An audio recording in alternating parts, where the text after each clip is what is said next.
Welcome back, everybody, to This Is My Bourbon podcast. I'm Perry, I'm your host, and no, I'm a little tired. You are I'm Whiskey Mutant, by the way. Yeah, here's Eric here.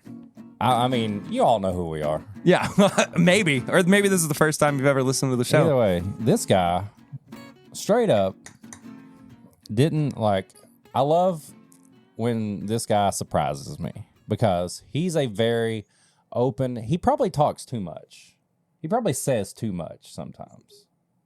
More than like... I'm very honest. He's very honest and he's very open and all that. This dude straight up went full rock star last night. Didn't even text me or anything saying... Because, I mean, I know he posted about it, but I didn't see it. I was kind of busy when he was going. But, dude, I found out you were rocking all night long just by scrolling through a story. I was going to bed, and you are at Tin Roof rocking your ass off for 4 hours straight. Wait, so I texted you last night asking if you all were home. Yeah. Right? Yeah, I was sitting on the couch about to go to bed when you did that. What's so funny is I almost I was about to jokingly send you a picture of the stage and go, y'all should come out and party with us. That would have been very tempting. Yeah. Would you have? No. Yeah, see, that's the thing. I had to get up this morning for baseball. I know. But I'm so proud of you for getting out there and hurting your body. I'm exhausted. I mean, okay, so for context here, first of all, thank you all so much for coming back or listening to the show for the first time. It's your first time here. Subscribe to the show. Give us a 5-star rating review if you haven't done so already. We're back. Full swing. We haven't been together in 3 weeks. We've been together 3 times in the last hour, though. It's been a while. We missed, and we're ready to go again. Yeah. That's hit stop. He's always watching us. And yes, he can come too. Yeah. Anyway, I played a gig with my buddy Drew Crawley, whom I played with in Louisville beginning of last year, for a few gigs. And I hadn't played in Lexington in 5 or 6 years. You have. Which is crazy. You have, though. What do you mean? You've played for old people. Well, okay. I don't... Okay. He has. Fair. Our gig started at... Well, hold on. We were told that we were booked to play from 10 to 2. 10 p.m. to 2 a.m. Right. Right? Okay. Still too late, but... Still too late. Yeah. Whatever. I'm fine with it. Yeah. I've played that time slot before. All right. I'm pretty fine with it. Then we get told that we were misbooked and it was actually 10:30 to 2:30. I was like, you know what? I kind of knew that I was going to not get a whole lot of sleep. Anyway.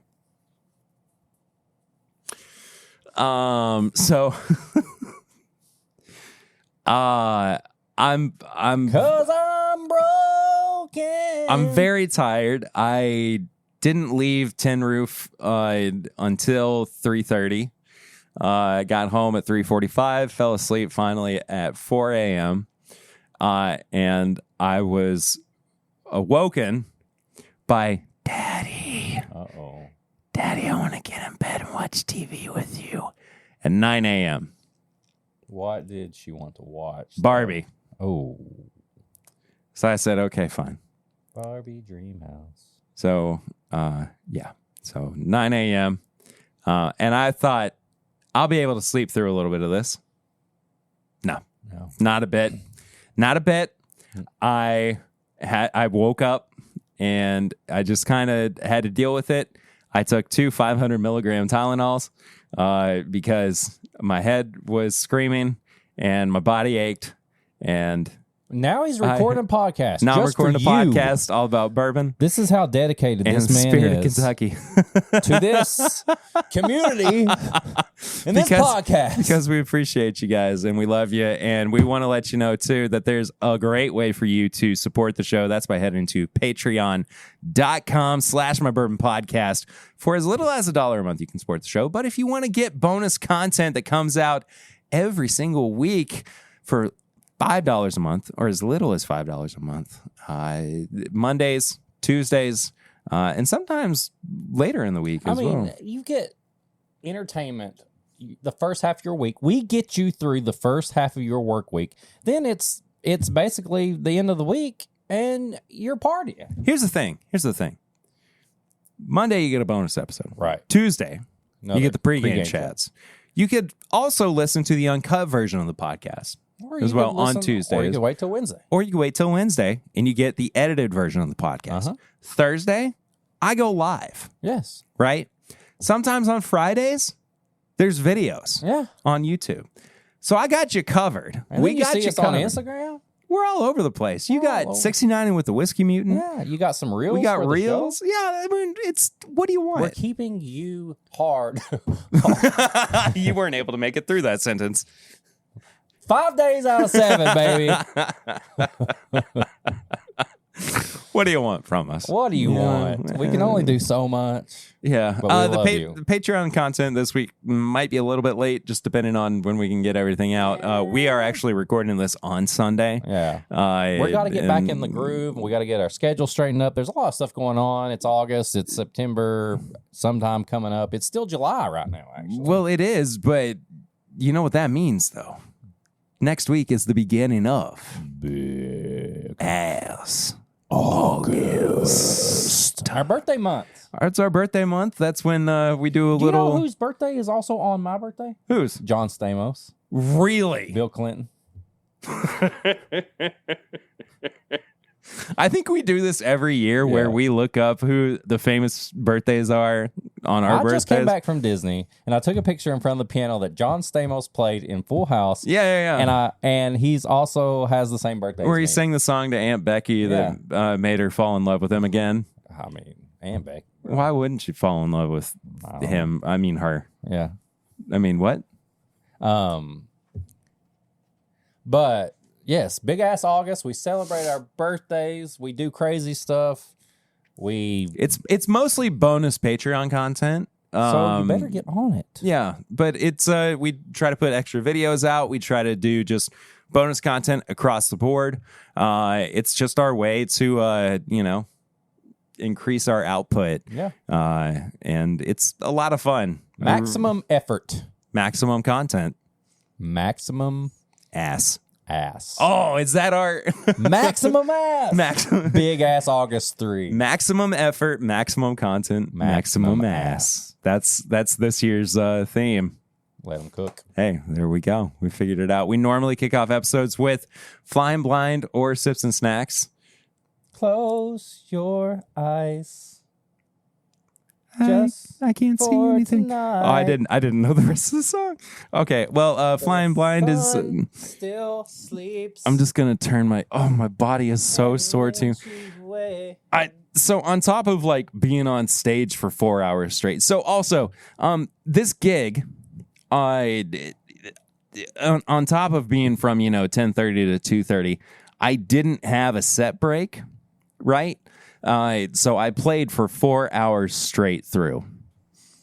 I did not have a break. Oh, okay.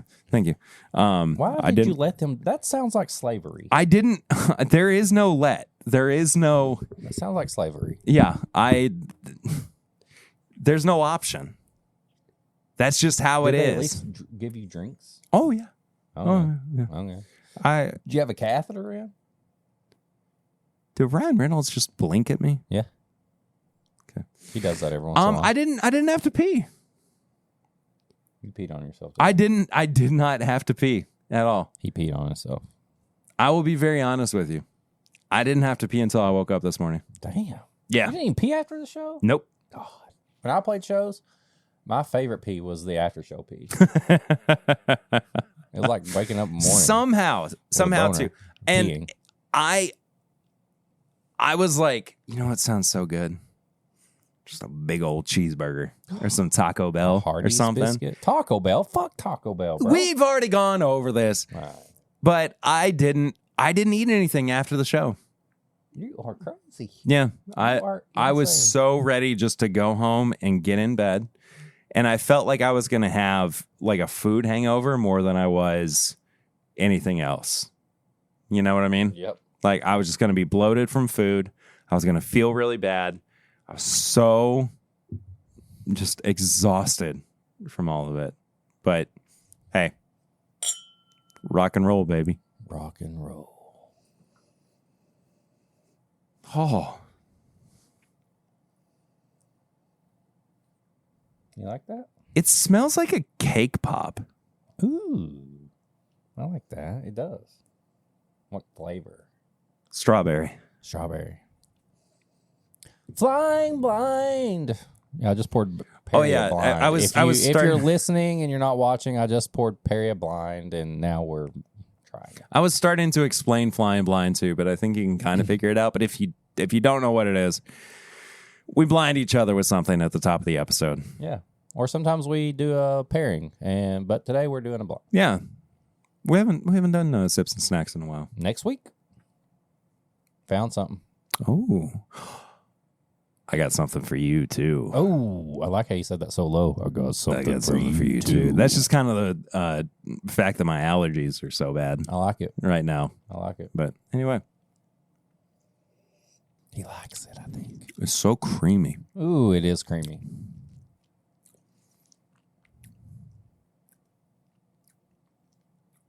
Hang on.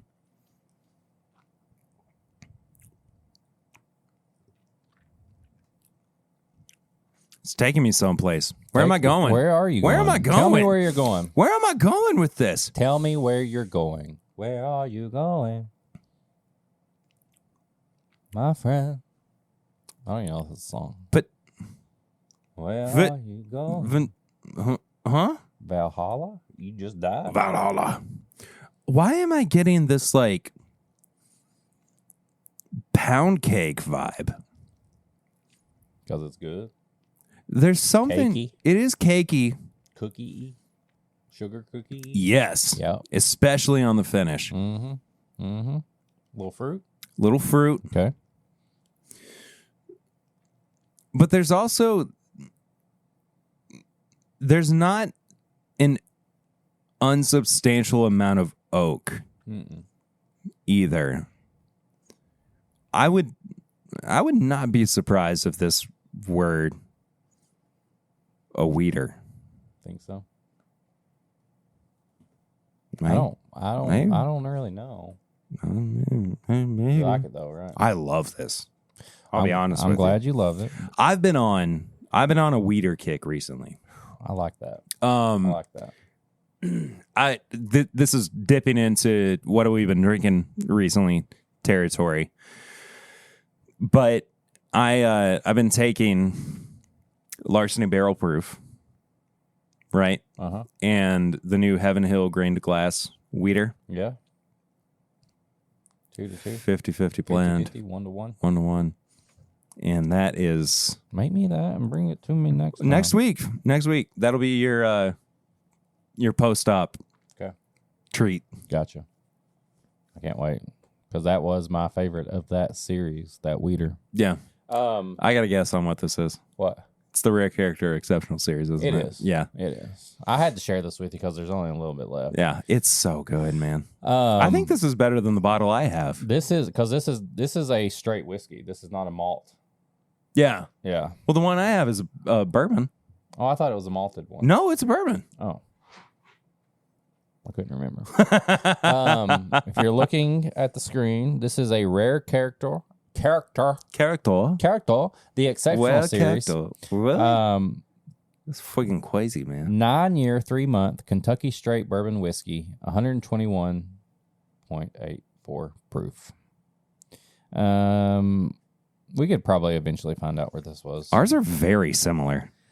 I went into enemy territory My Daily Bourbon's place.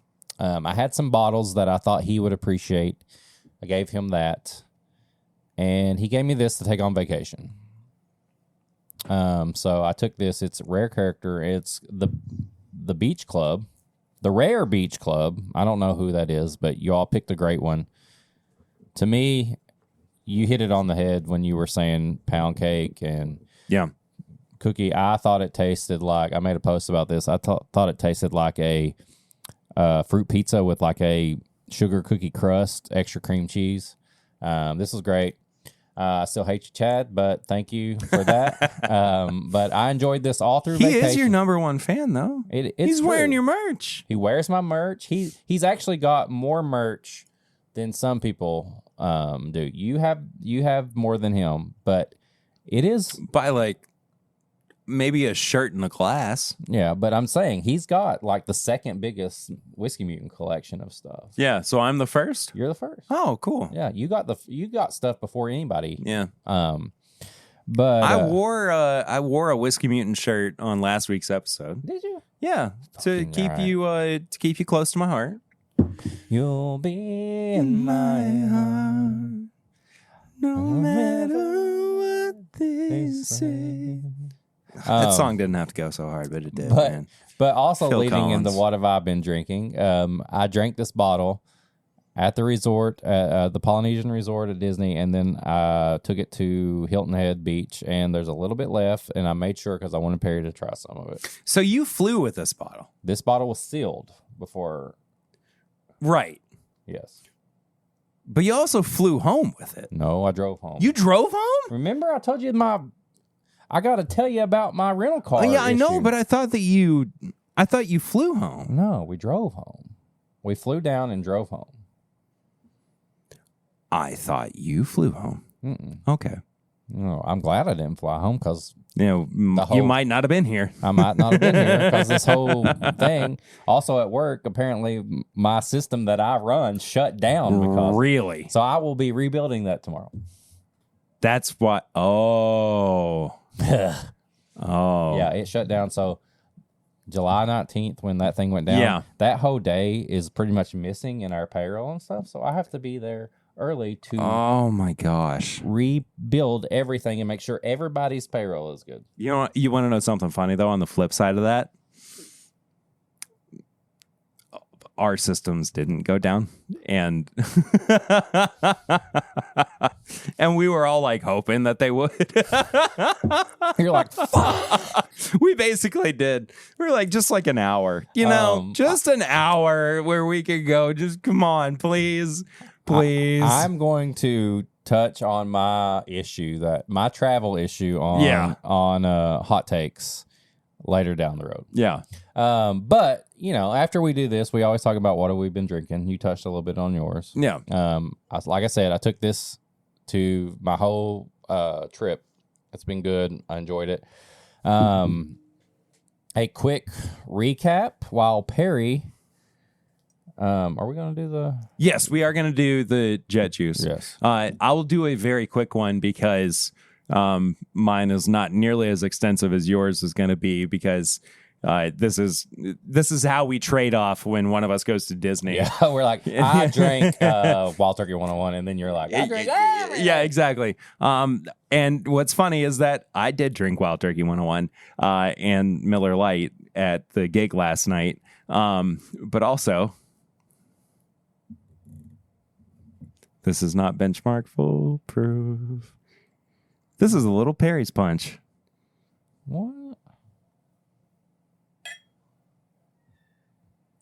So what do you mean it's a little Perry's? Well, this is a little Perry's Punch. Yeah, this is a little fun. Is this Perry's Punch 2? No. This is a little fun industry secret for folks who don't know about what musicians might do on stage. Sometimes we bring alcohol up on stage with us. You're not straight edge? Asking the host of a Bourbon podcast. So I made a little concoction. So this is a Perry's Punch. As in Perry's Punch. Yes. Not Perry's Punch as in right. like, This doesn't have anything to do with that. No. Okay. This is Anytime Perry makes a concoction, we like to call it Perry's Punch. Mm-hmm. Mm-hmm. Okay. So this is a blend of some bourbons. That's good. And it ain't too bad, man. But this was my on stage. If I needed a quick little refill, to be Elijah Craig barrel proof. Oh yes, there is. I was gonna say, yeah. This is a strawberry snickerdoodle. Yeah, cookie. There is benchmark foolproof in it. So I pulled up this bottle. It's a benchmark foolproof bottle. Benchmark foolproof, Knob Creek, single barrel, Jack Daniel single barrel proof, Larceny. All the proofs. All the proofs. That's the point. Larceny barrel proof, Elijah Craig barrel proof. I'm trying to think if there was anything else that went into it. Did you have any like calculations, or are you just throwing shit? Nah, just throwing stuff together. I like that. Yeah, that was kind of the point. It's a strawberry snickerdoodle. Like if you took a snickerdoodle cookie and you had strawberry icing on it, that's what this would be. Yeah. How much did you have on stage? Because this has to be like 190 proof, right? Yeah, it's Everclear. Yeah. I did not have a whole lot on stage. I would have fallen over, been bleeding. Yeah, because I would have bashed my head on it. Again, I had to play for 4 hours straight. Right. So I was mostly drinking Miller Lite. That's delicious. And Turkey 101. I like that. So I needed like one refill of bourbon. And I had a Mick Ultra as well. I'm going to show you one thing though. What? Just one thing before we move on. Okay. So last week, when I was recording my solo episode, I was anticipating a package from Heaven Hill. Okay. And I thought what I was going to be receiving was the new Elijah Craig toasted rye. Okay. And I was like, well, I could either review. I didn't know that was a thing. Yeah. Toasted rye? Toasted rye. Yeah. Okay. I said I could either review the new Elijah Craig toasted rye, which I was really excited about, or I could review the Bullet Barrel Strength Batch 8, which I did not like that much, and I was kind of sour on it. Right? That's what I did. Did you just bash it? Go and listen to it if you haven't done so already. We'll talk about it off air. Okay.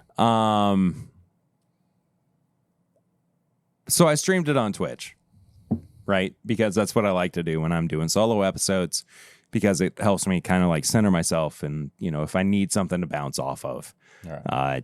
Usually there's people there chatting with me. I don't typically like to do it on YouTube because I don't know. There's something about anyway. I got you. It wasn't the Elijah Craig toasted rye. What was it?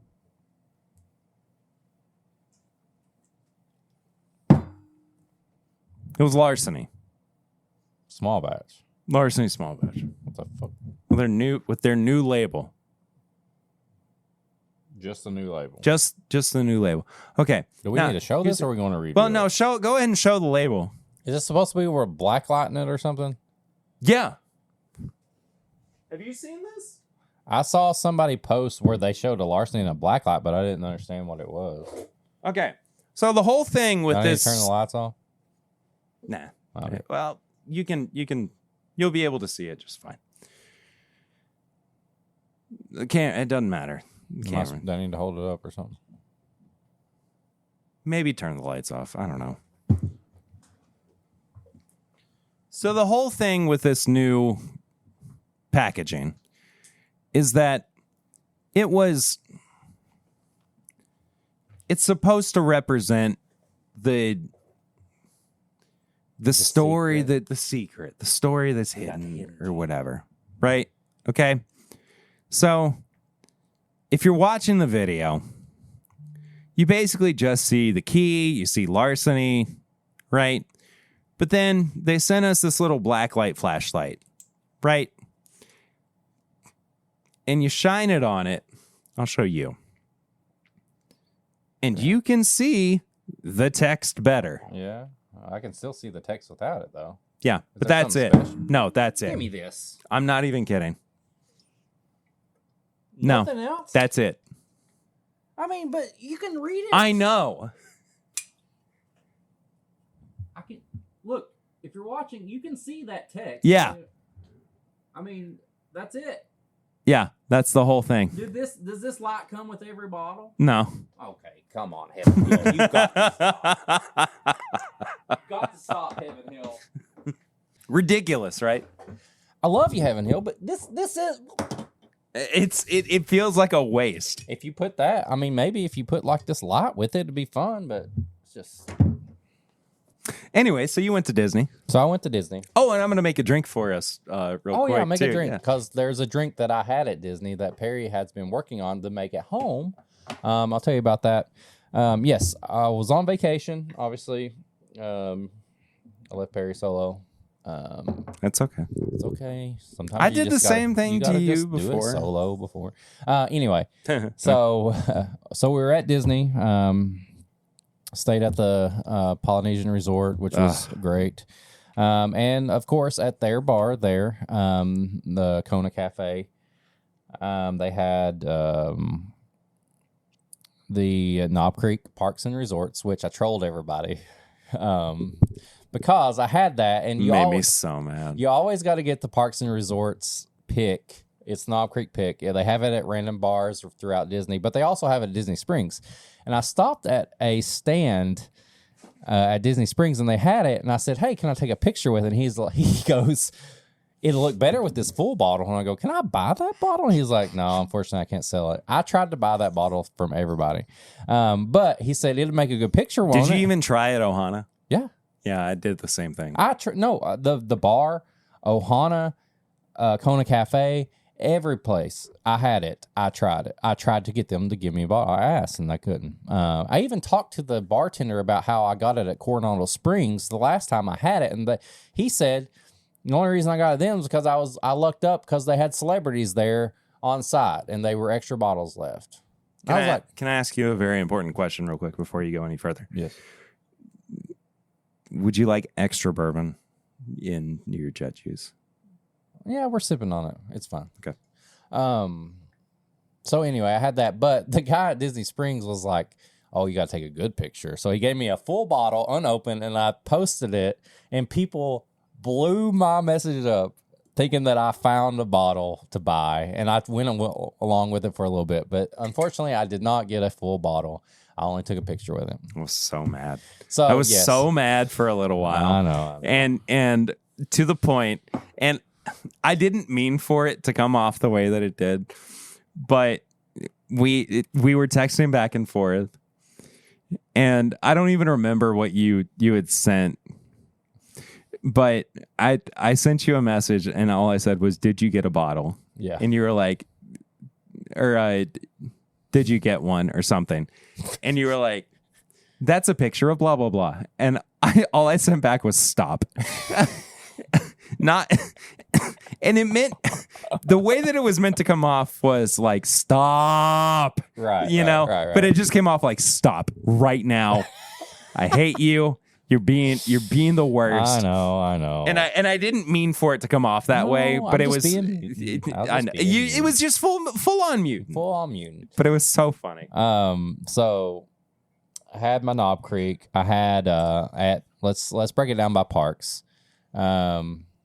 This is the real Chile. Yeah. So I'm making the jet juice. Tell them what you're making.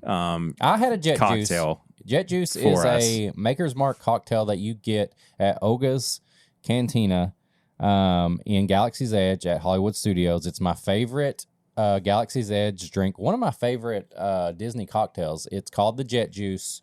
That's the only place you can get it, and Perry is making it for us right now. Yeah. It's a very spicy boy. It's got a little chile liqueur in it. And the kicker to it, is the Ancho Reyes Chile Ancho Liqueur.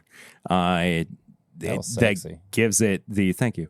That gives it the spice. Yeah. I found the exact liqueur. That's awesome. And just wait. Yes. So let's see. Hollywood Studios. We did Oga's. Me and April got to have a little side date. The kids were riding rides and doing stuff. And we got to have a little side date. It was nice. And I had some jet juice. Also had my Coruscant cooler, which we had on the pregame chats. If you want to listen to that. I had my Mutant Brew, which you go to a Joffrey's at any of the Joffrey's that have alcohol, and you ask for a shaken Jamaican, but you substitute the cream for Bailey's, and then you say top it off with some Irish whiskey, because that's usually what they have at those. It's the Mutant Brew. Don't even worry about if they look at you funny. It's Disney. You're on vacation. You can drink a full-blown coffee cocktail at 9 a.m. if you want. Had that. Going over to Epcot, I had a violet sake, which was one of the most refreshing drinks. They sell it there at the Japanese Pavilion. Also had my favorite margarita. It's not a margarita. I won't say a margarita. It's called the Corn Old Fashioned. They sell it at... It's not a margarita. I know, but it's at La Cava del Tequila, which is pretty much all margaritas, which I got their hat on right now, if you want to see that. It's a corn old fashioned. You get mezcal, and it's got a rye whiskey in it. So good. You got to get that. Something new that I had was a ice cream martini at France. So good. I got chocolate on chocolate on chocolate. It had vodka in it. Don't murder me. It was so good. So good. Let's see. Going over to Magic Kingdom. Magic Kingdom there's only a few restaurants that sell alcohol. I went to Skipper's, and I had the what's the beer that they only have there? It's I can't remember. Sorry. It's a brown ale. It's a brown ale. It's nutty as hell. It's so good. So good. So good. So good. I had all my resort pours in the room. There's so much more. That's just a quick recap. If you want a full list of things I recommend at Disney, just message me. I took videos and snapshots of everything, so I'm going to make a reel of like Whiskey Mutants, like top drinks and top snacks and all that. So you'll see that coming soon. I could talk.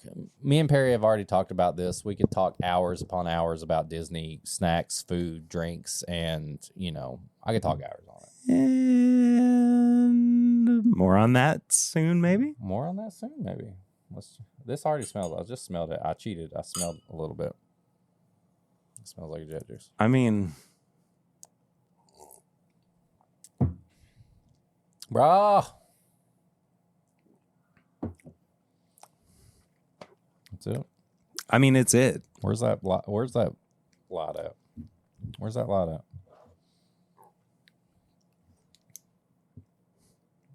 Yep, jet juice. I see it. I mean, it's it. I see it. It looks like jet juice, smells like jet juice, tastes like jet juice. It's giving you the... Look at that. It's giving you the heartburn. Oh, it's giving you the glow in camera, too. 2 of these, and I felt so good. And then I went and rode Star Tours 4 times in a row. Yeah, we had a really fun back and forth over text on your experiences on Star Tours, which was hilarious. Yes, I was trying to get all the new scenes, and I got like 2 out of the 3, I believe. But I kept sending Perry pictures of me with the Star Tours glasses on, and I made sure I was doing something different every time to get like this different effect. It was fun.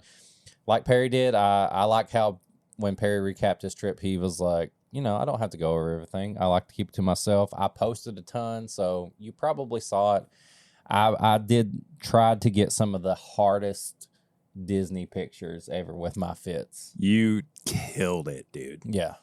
It made me want to up my fit game the next time that we go to Disney. Early tips and bits. Roosevelt's shirts. Like, no joke. These are button-up shirts. I wore them all week, and they felt better than T-shirts. They are breathable. Like, the sweat just kind of rolls off of them. That's awesome. They're not sticky. I will 100% say wear them the whole trip when you're there. So, early tips and bits. That's it. Folks, I am super excited to be welcoming to the podcast one of the co-founders of Found North. It's Nick Taylor. Nick, you were telling me before we got started that you've had quite the few days, but I'm very thankful that you joined me for this little sit down chat that we're having this evening. Yes, it's good to be here. My dog saw the Grim Reaper and barked him away, and so he's fine. And now we're all okay in the household here. But it's definitely been a week. But I'm excited. Thanks for having me on.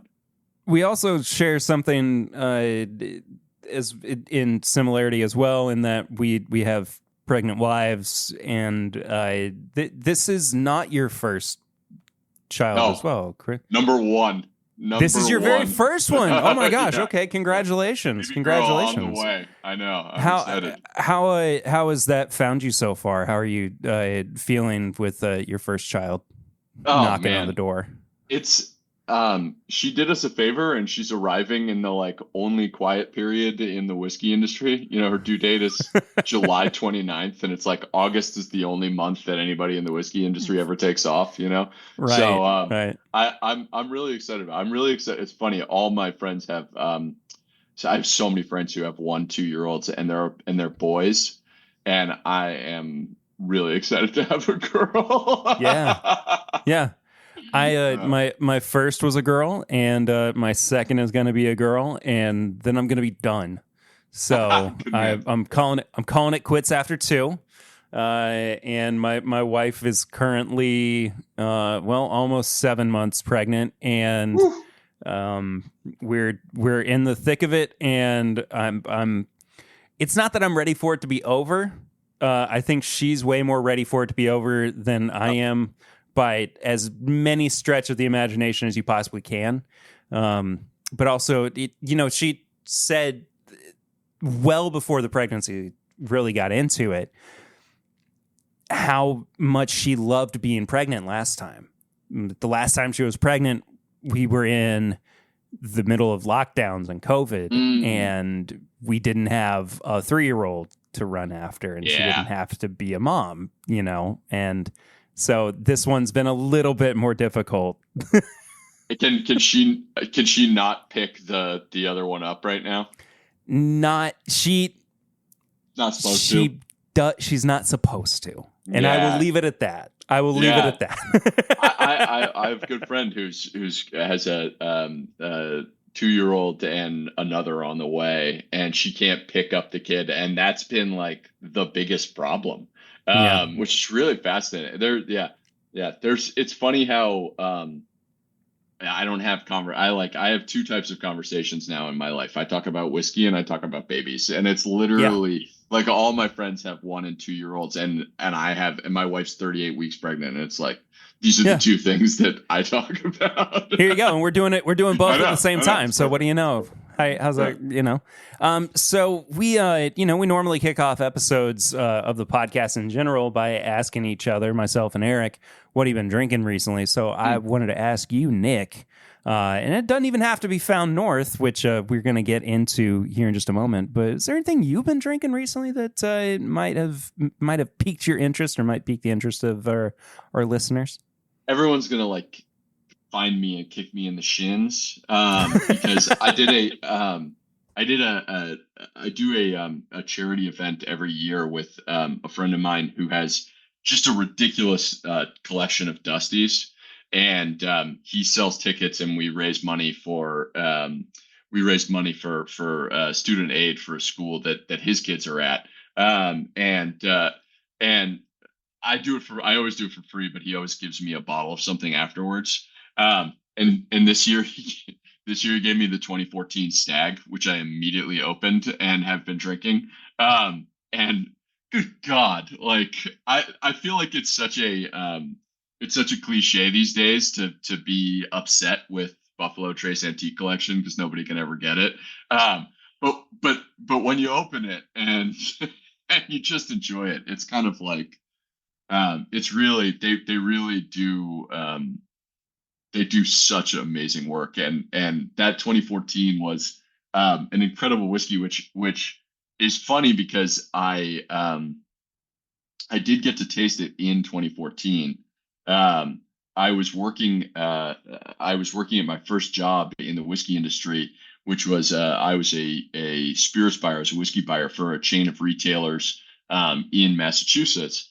And when you work for a chain of whiskey, for a chain of retailers, and you're a whiskey buyer, you get to see all of the allocated bottles, but you never get to drink them because you have to sell them to your best customers. Yeah, of course. Yeah. Right. So you like hold the bottles. It's a little bit of torture.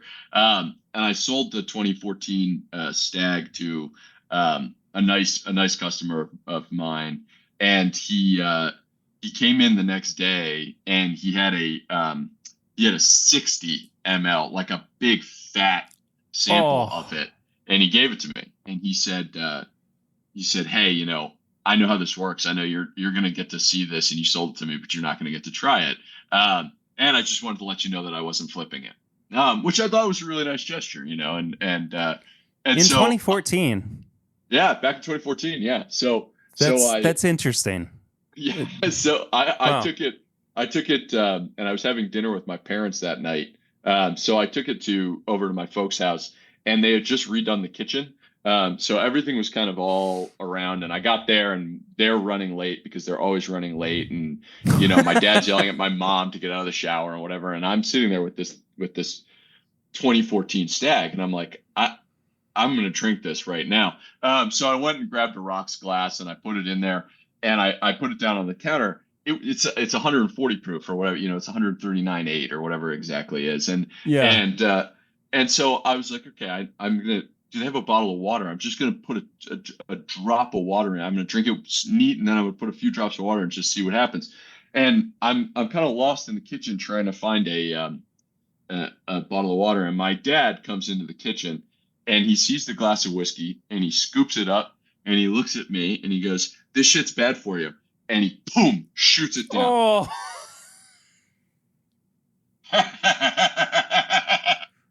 And Papa Taylor. My dad doesn't drink cast strength whiskey. He doesn't drink Papa Taylor.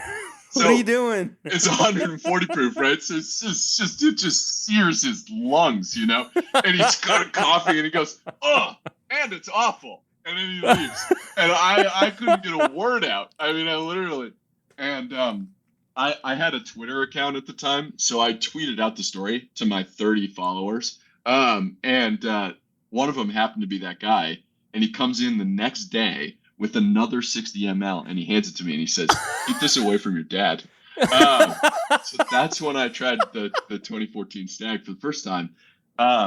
And I got to tell you, I liked it a lot better this time. I felt I could appreciate it more sort of 10 years into the game here than I could 10 years ago. Back then I didn't have the full appreciation for barrel proof that I do now. And I really am enjoying it. I really am enjoying it. I'm glad. I'm glad.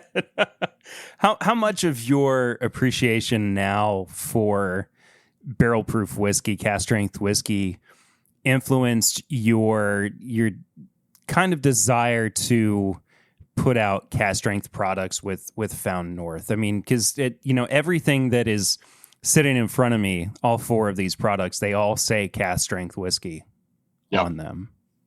Yeah, I think there's a couple things. I think I'm a huge fan of Lou Bryson's book, Tasting Whiskey. I think if you're getting into whiskey and you want something that will take you from elementary to you're not going to be an automatic whiskey expert, but you're going to have a pretty good sense of whiskey if you just read this one book.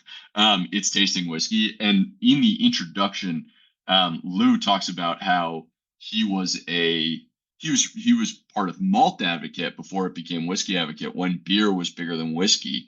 And he wasn't much of a whiskey drinker, and he kind of had to get into drinking whiskey. And he talks about how when you drink whiskey, the reaction that occurs on your palate is the same as the reaction that occurs when you're consuming really spicy food. In the same way that you can kind of train your palate to appreciate spicy food by slowly increasing the spiciness rating or whatever, you actually can become more and more tolerant of higher and higher strength whiskey. And I think when I first started drinking whiskey, particularly because I was really drawn to Scotch initially, I was drinking mostly things that were 40 to 46%. But I started drinking, I started drinking some of these really interesting cask strength scotches. But with Scotch, the ABV starts at 63.5% and it goes down. It never goes up. It's not like bourbon. So even the cask strength stuff I was drinking was 51, 52. It's 102, 104 proof, which is obviously higher. But it wasn't really until I started working in the whiskey industry and started going on the Kentucky Bourbon Trail and picking single barrels that I started trying these like higher proof 120 plus range stuff. And I absolutely fell in love with it. I mean, I really fell in love with it. I love it. I love it for the texture. I've always loved it for the texture. I think it's funny because when we blend, we don't blend for nose. That's not to say we don't care about the nose, but we don't blend for nose. We blend primarily for landing, and everything else is after that. And what I mean by landing is like, obviously, it's just the first impression. The first impression is the preview is the nose, but the first impression is the opening scene of the movie. You know what I mean? Like the landing is, and what I found is the most memorable aspect of a whiskey is how it hits you. The rest of the story is really important. I don't mean to downplay it. I'm not saying that nothing else is important, but I think at strength, a whiskey, when it lands with authority, and it shows you what its texture is. It shows you. I love that sensation of the Fred Minnick calls it the snap crackle pop. The kind of the sensation of it, just switching from sweet to spice at the same time that the texture kind of spreads out through the back of your palate and through the kind of midsection of your palate. That's maybe my favorite aspect of drinking whiskey altogether. And I've never had a non-cask strength whiskey that does that, to be honest. It's like I've had a lot of great whiskeys that are 44, 45, 46 ABV, but they're not going to do that. And so that was from just a purely flavor standpoint, just enjoyment, just blending for our own palates. It wasn't ever going to be anything other than cask strength whiskey. But I also think making Canadian whiskey, we're fighting an uphill battle making Canadian whiskey, because there are a lot of expectations of how it's going to taste. And we're Americans making Canadian whiskey, and frankly, we're Americans making Canadian whiskey for an American palate. That's not to say there aren't Canadians who love overproof cask strength. Actually, there are a ton of them. I know because I get angry emails pretty much every day from Canadians because we don't sell in Canada. And they want our You don't sell in Canada yet. Yeah. But I think chill out, everybody. It's going to happen. Yeah, eventually. it's coming. It's coming. But I think for us with Canadian whiskey, we knew if we were going to get people to take a shot at Found North, we needed a few things. And one was it needed to be cask strength, it needed to be non-chill filtered, it needed to have no additives. That's kind of just table stakes. And additionally, we were aware we love aged whiskey because of what age allows. But we're not ignorant to the fact that there's a level of trust that comes with an age statement. People feel secure spending a certain amount of money on a certain bottle that has a certain number on it. And that's a commercial reality that we're not, we don't sit here being, oh, it's not important, like, yeah, obviously, people care about it, which is funny to say because you're drinking our 8-year, which is the youngest whiskey we ever released. Sure, but it's still blended with 21-year-old whiskey. It's actually still mostly 21-year-old whiskey. That's 73% 21-year-old whiskey. So while I'm getting into it, because I haven't even taken a sip of it yet, it all kind of is revolving around the question of what led you to move from being a whiskey enthusiast to being led down the path of wanting to actually produce whiskey, because that's not an easy jump. I mean, it's finding investors, it's finding the time and people who believe in you too, and a partner hopefully as well who said, yeah, you should quit your day job and go yeah do that. So I it's funny because there's a guy who was kind of the first guy who said to me, you should quit your job and go do that. And he's been a mentor to me. His name's Chris Lynch. He's been a mentor to me and our team for a really long time. And he was the sort of the guy who was like, hey, you should quit your day job and start your own company. Not necessarily make our own whiskey, because that was back in 2016, and we didn't launch Found North. We didn't start making Found North till 2020.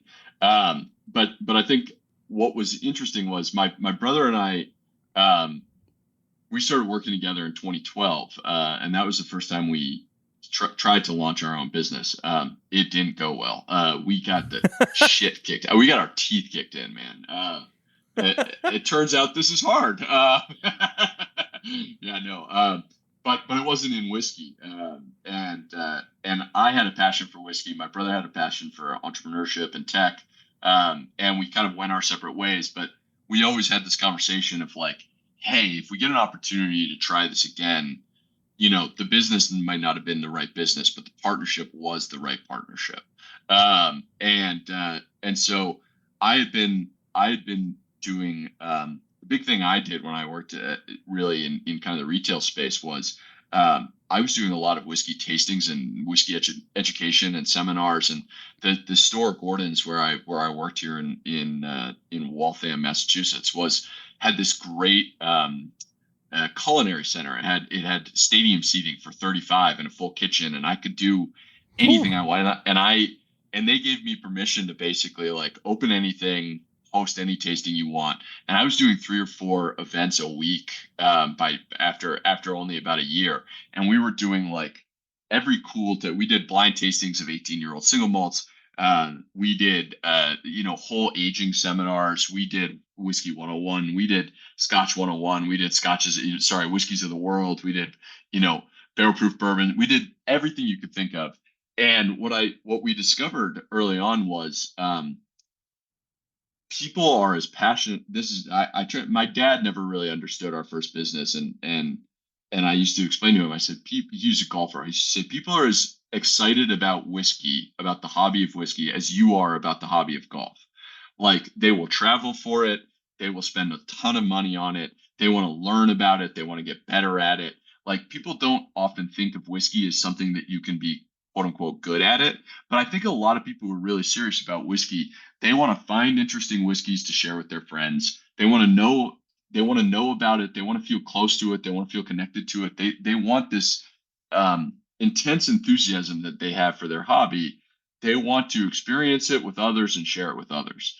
And what we discovered early on was, if we could give people an experience that connected them closer to whiskey, there was a market for that. And so when we started our company, we did things like, I led tours to Scotland. I led tours to Kentucky. We facilitated barrel picks. We kind of did every little thing we could until we got hired basically as brand ambassadors. And we made money as brand ambassadors for hire for a while. And we kind of parlayed that into getting our own importing license.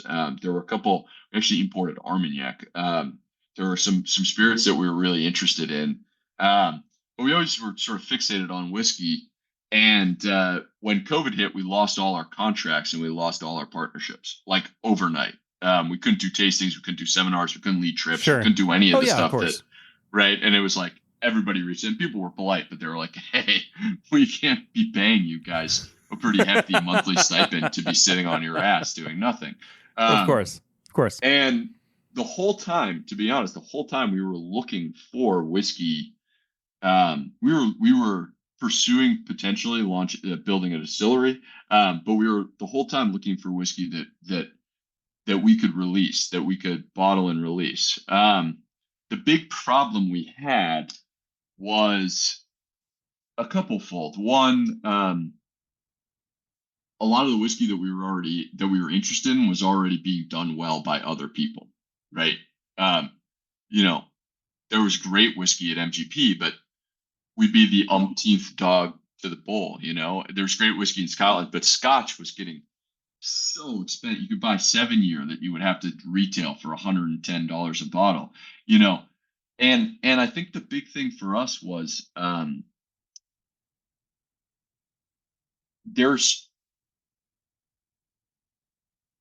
I have this really, I should say the big thing for me was I want to do something that's meaningful. I've always wanted to do something that's meaningful for the broader category of whiskey. That's not just meaningful for us, right? That something that affects how people drink whiskey, affects how they experience. Like we just talked about how religious people are about whiskey, and I'm religious about whiskey, man. When I step off the plane in Louisville, you feel it, right? There's an energy. Yeah, hell yeah. And I feel the same about Scotland. When I land in Scotland, you have to sort of land in Scotland and then drive, because if you just land in Glasgow, you're like, oh, cool, I'm just in a city. But the second you get out into like Speyside and you feel it, you're like, oh shit. Or God forbid, you go to Islay and it's just like Isla's like a whiskey mecca. This is where Isla's basically where Irish whiskey sort of made its way up to Scotland in 1450 or whenever the hell it happened. There's this connectivity that you have. And so making a whiskey where, being a non-distilling producer where we weren't doing anything to the whiskey and we weren't affecting the broader category wasn't very interesting to us. And that's kind of when we stumbled into Canadian whiskey. And what we discovered about Canadian whiskey was, one, there was incredibly old and good distillate that they were willing to sell us, and that we could blend, bottle, and sell for a really reasonable price. And that's, take the romance away from it. Like that's kind of something you have to do if you're going to sell whiskey, is, provide value to the consumer. But beyond that, Canadian whiskey has this incredibly rich history and is a really interesting category with excellent distillate that's just fallen by the wayside over the last 50 years. And I think there was quickly an enormous amount of excitement for us about the prospect of taking a category that has been for a long time blended to be a inexpensive, easy to drink, nice to mix whiskey, and kind of reimagining it in the eye of the beholder, and the eye of the beholder being like the American whiskey drinker. And I don't mean like an American, I mean people who drink American whiskey, whether you live in Scotland or Canada or wherever. But I think in the US, whether we're right or not is arbitrary. But in the US, I think we have a real interest in big, rich, complex flavor right now, and I think it's exciting. And Canadian whiskey has barely dabbled in that. So it's sort of like it had everything. Canadian whiskey had everything for us. And the big challenge for us was let's convince people that we're worth giving a try. And the other big challenge was we feel like we can't miss. We feel like if we release a bad whiskey, we can't get away with it the way that other brands can. There's a certain thing where it's like if you make bourbon and you swing and miss, people are like, well, yeah, this one's not great, but I'll try the next one. With Canadian, if we swing and miss, people are going to be like, I never should have fucking bought that bottle. I knew it was Canadian. I knew it. So the hardest thing for us was we had a vision for what the whiskey could be and what we wanted it to taste like. But we knew we had to be absolutely obsessive and neurotic about getting it right every time. And that's been our whole ethos. Is like just put absolutely every drop of energy and every drop of money we have into getting the liquid right. Get the liquid right, and everything snowballs from there. But get the liquid right. Well, and looking at the very least, what you're calling the youngest liquid that you've put out, again, even though it does still have 21-year-old whiskey in it, it is still an incredibly robust product. And I do think that even though there is still something that is particularly bright and fruity and quite inviting about it, that doesn't read overtly cast strength about it, right? That could be something more inviting to somebody who is a little bit less familiar with cast strength whiskey. It doesn't seem to sacrifice any of that flavor just because there is a little bit younger product in it.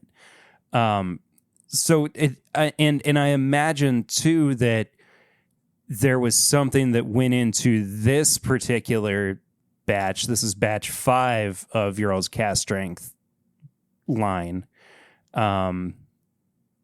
In some of the development here that was born out of necessity. Am I kind of off base with that? Or no, it wasn't necessity. It was sheer dumb luck. No, it was no, it's funny because we have a saying at Found North, which is follow the whiskey. And the notion is that, like, whiskey's often described as like painting. It's like, oh, you're blending whiskey, I should say. It's like described as painting. It's like, okay, all the components are your paints, and then you paint the picture. But when you paint, random things don't happen, right? Like when you blend whiskey, 2 + 2 often doesn't equal 4. It's not a linear. It's not really a linear experience. And in fact, when you combine certain flavors, a lot of interesting and unexpected things happen. So for us, it's really a combination of, when we're blending, of having an idea of where we're trying to go. But if the whiskey takes us on a tangent and it's a good tangent, we follow it and we see where we can go with that. With batch 5 in particular, we got sent a sample of 8-year-old wheat that had been aged in New American oak for its whole life. And the component was just delicious. I mean, just exquisite. But kind of like wheat. I find wheat to be a really interesting grain to work with in general. I love good wheaters and I don't like bad ones, which is a funny thing to say because it's like, obviously, right? It sounds like the most obvious statement ever. Thanks, Nick. But I feel like all the time people are like, do you like wheaters? And it's like, no, I don't like wheaters. And it's like, do you like wheaters? Yes, I love wheaters. And it's like, yeah, of course. Me, I like good ones and I don't like bad ones. And what I find with what I've always found with wheaters is that there's a bit of a challenge with wheat, which is the wheat grain I find at a young age to be really lively and really interesting and really sharp and kind of jagged. And I often find that when it's aged for a long time, it tends to even out and become more of a balanced experience. But you often lose the sort of buttery, almost like a wheat field loveliness that I like in wheat. You lose it with age. And so there's this tricky little balance of aging it long enough where the mouthfeel and the actual drinking experience is good, but actually not aging it so much that all you have is wood, where you just kind of nuke any grain experience you're going to have out of it. And so we just had this idea, our blending team had this idea. We said, well, the cool thing about Canadian whiskey is that they do these 100% grains, right? So they do 100% wheat, 100% corn, 100% rye. They ferment, distill, and age them separately, and then they let you blend them together. That's why our whiskey has 16-year this and 25-year this and whatever. It's a mix of these different components that we're using. So we had this incredibly lovely 21-year-old corn that had spent 13 years in ex-bourbon barrels and then had been transferred and regaged into new American oak for 8 years. And on a whim, we said, what would happen if you took 70% of this really old, lovely corn and you blended it with 30% of this lively, young, kind of rapscallion wheat that we had that we really loved the flavor, but it felt like it needed to be tamed. And it worked perfectly, which never happened. All the time we have an idea and it's like 100 iterations later, we get somewhere that's good. It was like, we tried it at 70-30 and we were like, holy shit, that's good. And then we tried it at 75-25 and we were like, oh, we lost a little bit of the wheat. And then we legitimately settled on 73-27 and that was it. We bottled it. It's the easiest blending experience we've ever had. And we just stumbled into something kind of on a blind throw at the dartboard. We just kind of, we felt like we hit the bullseye with this. And it's so it was kind of dumb luck. It was kind of dumb luck. And it was funny because we get a ton of emails about the wheat all the time. People all the time email us and say like, hey, when are you guys going to do another wheater? Well, the problem is we had like 4 barrels of this 8-year-old wheat. It wasn't like there was an abundance of this. This was just an experiment that one of our distilling partners did. Sure. And they liked it, but 4 barrels was too few for them to do anything with. So they offered it to us. So it's not like we could just magically spin this back up. Exactly. But I'll reveal now for the first time that batch 10 is going to be a wheater. We've been working on it for 2 years to get it right since we made this is my Bourbon 5. Podcast exclusive. There you go. This is an exclusive. You're the first person to know. No joke. I think that's why I texted Chris and he was like, hey, remember we're releasing batch 10? I was like, oh right, that's why we sent him batch 5. Yeah. So no, we're really excited about this, and we feel like we've released enough really old whiskeys. We feel like we have a little bit of cachet where it's like, hey, I know this one's going to say 8 years and it's going to be over $100, but just kind of trust us. It has a lot of old whiskey in it, and it worked. This weird combination of young wheat, old corn actually works really well, and we're really happy about it. I'm not upset with it either. So I look forward to batch 10 for sure. Batch 7, though, 18 years old. And we didn't even talk about it's specifically the proof on batch 5. It's 116.2. 116.2. Yeah. This guy is I'm just going to let you tell me because I'm terrible with math. I was a math student, or I was a art student, so I didn't use math very often. I was a history and political science major, and I talk about science all the time. It's hilarious. You use it more often than I do, though. So maybe. So this is an 18-year-old Canadian whiskey. 83% corn, 16% rye, 1% barley, matured in Hungarian oak. One thing that I want to try to maybe clarify, but also I'm not entirely sure if this is going to be something that you can clarify across the board for all of these products, because it doesn't seem like that this might necessarily be 100% true for everything. When it has these percentages, that doesn't mean that there is, this one 18-year-old whiskey is basically a bourbon mash bill, right? That is kind of a derived mash bill based on everything else that's in there, correct? Yeah, and it's funny because this says maturation Hungarian oak, but our new bottlings, batch 9, which I have over here, we changed that word maturation to key component, which is important for us because, and we'll get into it with Peregrine and Helldiver in a minute here, but we have basically two processes. Our batches are like straight blends, where literally what we do is we blend the components together. I guess maybe I shouldn't use the word straight because it has such a connotation with American whiskey, but they're basically blends where we just blend them to their specification and it's done. With our high altitude collection, which are any of the ones that have bird names, with the birds, what we effectively do is we create a blend, and then actually we take that entire blend, recask it into different finishing casks, further mature those casks, and then blend them all back together. So there's really this like much more arduous process. And in those, it's really a finish, right? We're doing specific types of finishes. With the batches, the key component is when we blend, we usually blend our whiskeys around a very specific, we'll blend them around a very specific component whiskey. So if we, in the case of this batch, we had an 18-year rye that was aged in Hungarian oak. It's a spectacular rye. We've actually used it in a bunch of our different whiskeys. And we built the whole whiskey. We literally structured the whole whiskey around it.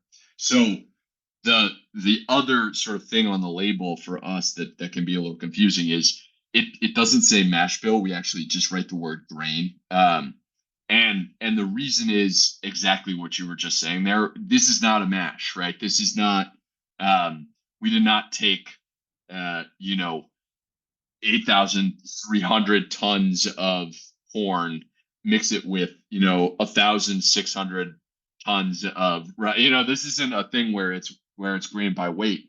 And in fact, these are the liquid ratios, which makes it even more confusing, because when you do a mash bill is the weight of the grain. It's not the ratio of liquid that's in there. And this is I talk a lot about this when I get the chance. Basically, if you were to make a whiskey, the way we make whiskey is we convert the starch in the grain to sugar, and then we add yeast. The yeast eats the sugar and creates a beer, and then we distill it. And distilling is basically, very simply put, messing around with boiling points. The boiling point of alcohol is lower than the boiling point of water, so we can basically heat it up to a temperature where the alcohol is boiling off, but the water isn't. Condense those vapors. We have whiskey, right? Once we age it. So the really interesting thing about that first step is the starch content. The starch content in corn is much, much, much higher than the starch content in rye. So a bourbon mash bill where you have, say, 70% corn and 25% rye, the liquid in that bottle is not going to be 70% whiskey made from corn and 25% whiskey made from rye. The starch content in corn is about twice as high as the starch content in rye, so you get twice as much sugar. So a 70-25-5 bourbon mash bill by liquid ratio is going to end up being like 85-12-3, right? You're going to get way more alcohol from the corn than you are from the rye, proportionately. So for us, when we say the liquid ratio, and this happens all the time because people will drink batch 7 and say, wow, it's 83% corn and it's 16% rye, but the rye spice comes through so much. And it's like, yes, because you're if you are configuring your brain to mash bills, a 16% rye doesn't sound very high. But if we had to make this whiskey by the weight of grain that was used to make this whiskey, it would be more like, well, ironically, like 70-25 or even a little higher. It'd be like 70-28-1, 70-28-2, I guess I should say. So yeah, so labeling has been a bitch for us is basically the moral of that story. So that's it. I mean, essentially every time that you're putting out a new product, you're having to submit a new label. Correct. Actually, you can mess with we don't have to submit for a new cola, believe it or not. Interesting. Okay. You're legally allowed within the cola. So there are things you can change with cola. And one of them is grain ratio, as long as the type of whiskey doesn't change. So like if this got to the point where it was 51% rye, and therefore we changed the status of it to be a cask strength rye, we can't use the same cola because it's changed categories. But if it stays within the same category and the proof changes or the grain ratio changes, you're actually still compliant. I know, it's stupid. Hello, government. Yeah. I know you're listening. Eventually, when this goes into the Library of Congress in however many years, I know they're gonna review this and be like, shit, we got to change the laws. Maybe we shouldn't have done that so many years ago. No, I'm kidding.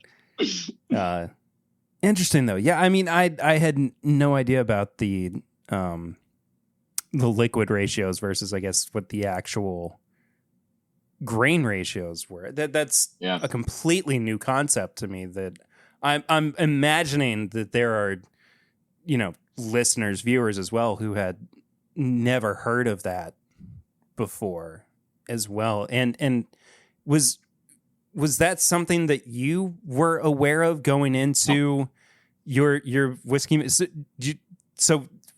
How were you learned? Okay, go ahead. Sorry. I learned that from Davin DeCurgamo. Davin DeCurgamo is the whiskey writer for Canadian whiskey. And I was reading his book early on when we were getting into whiskey, and it suddenly dawned on me why everybody thought our rye content was always so much higher than was listed. And I was like, because it effectively is. And I was blown away. I had a conversation with him about it after reading his book, and I was like, "Oh, son of a gun! Okay, yeah, that makes perfect sense because the science behind it actually makes perfect sense to me. You get a beer if you make 100% corn beer, and you are very efficient in that process, which big distilleries are very, very, very efficient in converting grain into alcohol. You'll get about 16% alcohol by volume beer. But rye is such a feisty little grain. If you're really efficient, you can probably get it up to 9%. And distillation, we always think of distillation as increasing the alcohol content, but the real way to think about it is subtracting water. Because that's what you're doing. You're separating the alcohol from the water. So if you have 100 liters of alcohol at 16% and you distill it up to, say, 80% alcohol, you'll end up with 16 liters of alcohol and 4 liters of water left. That's why it's 80% alcohol. If you do the same thing to an 8% rye, 100 liters of 8% rye, well, if you distill it to 80%, you'll have 10 liters of alcohol, 8 of which you'll have 10 liters of substance, 10 liters of whiskey, 8 liters of that are alcohol. That's why it's 80%. So you can see how it's like, well, wait a second. If you combine those two and you keep it at 80%, you have way, way less rye than you know what I mean? It's wild. And so it makes perfect sense, but just coming from sort of our background where we were much more attentive to bourbon and scotch, never even dawned on it. The only time it ever dawned on me was when I was in Scotland and I would ask them about the importance of grain, and they would downplay the importance of grain. And I was always like, but it obviously matters. So why are you telling me that it doesn't, that the grain doesn't affect the flavor very much?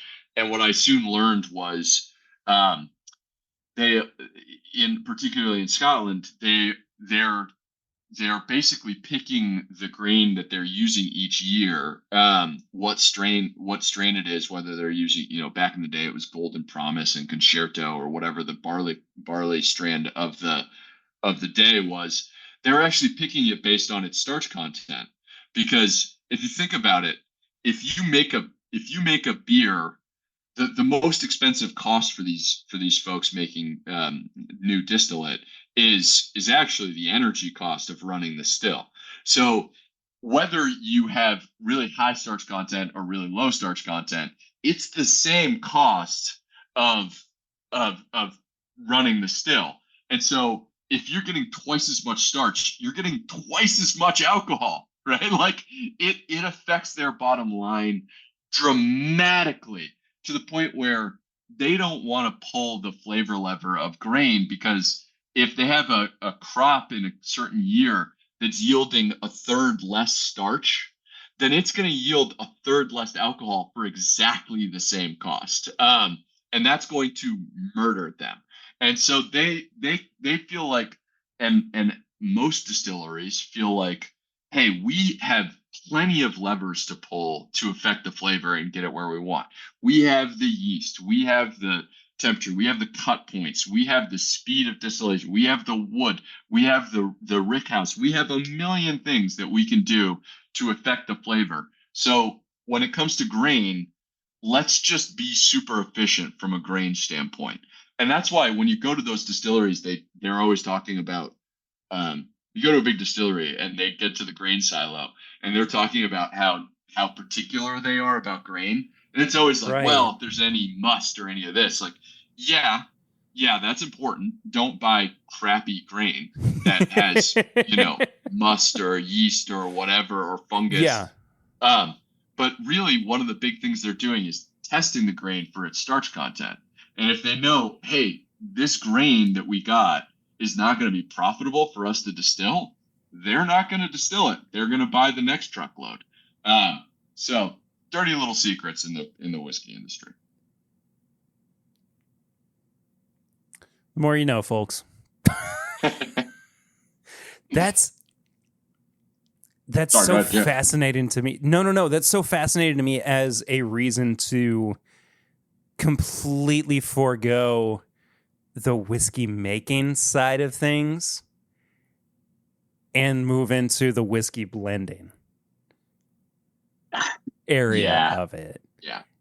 And whether or not you even knew that before you settled on taking stock that had already been produced and blending it together and creating product. At some point you discovered that, right? And then you made the decision that, I'm happy where I am, right? Yes. So like but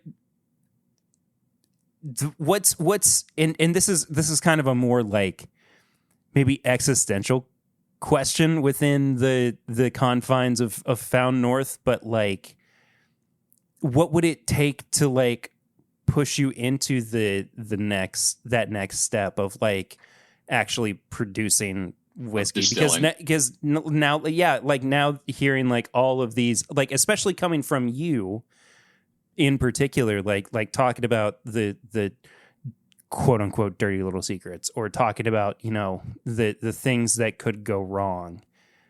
Like, and it's not to say that, and I think I'm wrongfully portraying the process of blending whiskey as being easy, which I'm not trying to by any means, but there is that notion though that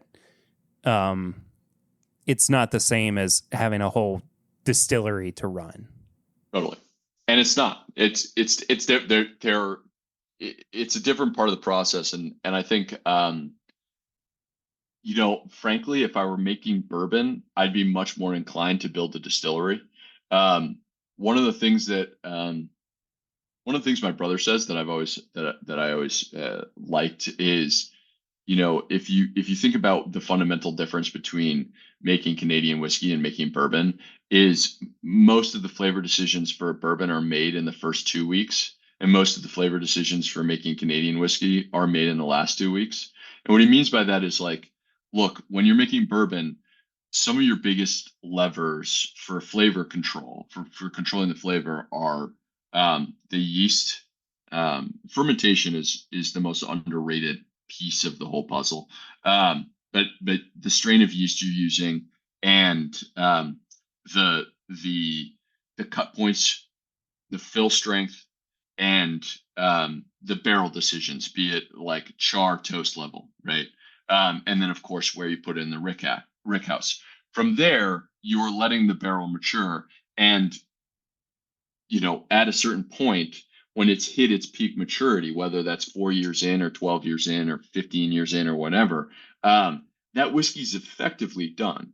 Now, we're starting to appreciate the level of blending that happens at bourbon distilleries. We come up with fancy names so that we can avoid the word blend, because for some reason blend has become a curse word.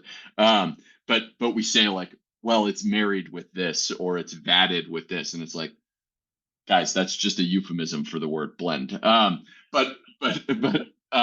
So that is important. Small batch, micro batch. Batch it. Oh, we batched it. Yeah. Yeah, okay. Exactly. That's yeah. What do you mean by batch it? Well, we took we these barrels and we combined them with these mean. barrels because it makes it taste better. Yeah. But with Canadian whiskey, the whole process is oriented differently, where they're making a slew of different styles of whiskey, and they use all the different grains. They use different distillation techniques. So they do pot still, they do column into pot, they do double distillation in column. They use a wide range of barrel types. They age these whiskeys all separately, and the whole point is to create these layers of flavor that fit together for the blender in the blender's vision. And so really, like, they haven't made decisions as to how this whiskey is going to really taste, how any whiskey is going to really taste. Now, this is me simplifying it, but until the last couple of weeks, most of the decisions haven't been made. And then you blend it, you create the formula, you vat it, you go through the rest of the production process. But for us, what's cool about that is if we're sourcing bourbon from any of the wonderful bourbon distilleries, by the way, like, I always get into this conversation. I want to make it very clear that, like, I love MGP juice. I absolutely love it. So that's not to say this is a bad thing, but were I to release MGP whiskey, there's not much that I can do with it other than, frankly, blend it to affect its flavor. Blend it, maybe proof it, like, perhaps I could re-rack it and further mature it. But even still, within bourbon, I'm relatively handcuffed to New American Oak. And so what's entertaining and exciting about Canadian whiskey is, as blenders, we have a lot of control over the flavor. So that's why, if I were making bourbon, I'd be much more interested in building a distillery, because I want more control over the flavor. With Canadian, we've got a lot of control, and we've found more ways to affect the flavor. So I know the next whiskey you and I are going to jump into is Peregrine. Peregrine was an idea that we had really early on that we were super excited about. And yes, we kind of at the beginning thinking about how other whiskeys have kind of inspired our processes, or inspired us to make the whiskey in the way that we think about making whiskey. And this harkens back a little bit to our days as brand ambassadors of Scotch, and people who I've been to 75 Scotch distillers at this point. Like I Holy am moly. I know I'm a bit of a nut. And and one of the things that I was always really fascinated about was with single malt. The pot still is really cool, a very inefficient way of making alcohol, but a little bit more control. And what's really interesting is the speed of basically the rate of distillation and the cut points you take will really affect the raw spirit that you put into the cask. And in Scotland, they act like Speyside and Islay and Highland and these different regions are what dictate to the flavor, which is total bullshit. The regionality means almost nothing to the way that Scotch is going to taste. What's really important is the shape of the distillate based on their distillation process, the size, shape, and the still, and then how they match their distillate to their maturation choices. And in Scotland, it's usually either ex-bourbon or sherry casks. Now, there's much more nuance within that, and it's more. This is a real simplification, but for the most part, big heavy spirit does very well in Spanish oak sherry casks, and a lighter, more fruit-driven spirit does really well in ex-bourbon casks aged for a long time. And that's the major dichotomy as far as I see it in Scotch. And what I've always thought was cool about this process is I always thought the best Scotch was made by distilleries that were very intentional about, hey, we make this particular style and we know it's going to work exactly for this particular barrel. So for us, taking that into consideration, we said, well, what if we blended and we intentionally use components that haven't seen a lot of new oak? So they haven't had a lot of extraction yet. But we intentionally shaped the blend with a very specific further maturation regimen in mind. And so Peregrine was the first whiskey that we did with this. And we blended, it was 20-year-old, 22-year-old, it was 20, 22, 23, 24, and 27-year-old whiskeys. And we used mostly whiskeys that had seen no new wood. And we blended them together, and then we put them into French Limousine oak, New American oak, and cognac barrels. And then we further matured them for a period of time. We pulled some of them when they're ready. It's not like we further matured all of them for exactly the same amount of time. It was all over 7 months. Some of it was a year. And we pulled these barrels, and then we blended most of them back together. We actually mixed one of the barrels that just went haywire. And it was everything I hoped it would be. It worked in a way that I couldn't have been happier with. And so the reality is, like, even just within this process, we're going to keep making whiskeys in different ways. But honestly, like, I could explore this process that we had for the fucking rest of my life. It is so fun to take mature whiskeys, get them to a point where we like them with very particular types of maturation in mind, further mature them, and get the opportunity to blend. There's so much control over the flavor where I don't feel the need to start from scratch. That's the longest way to answer your question about, like,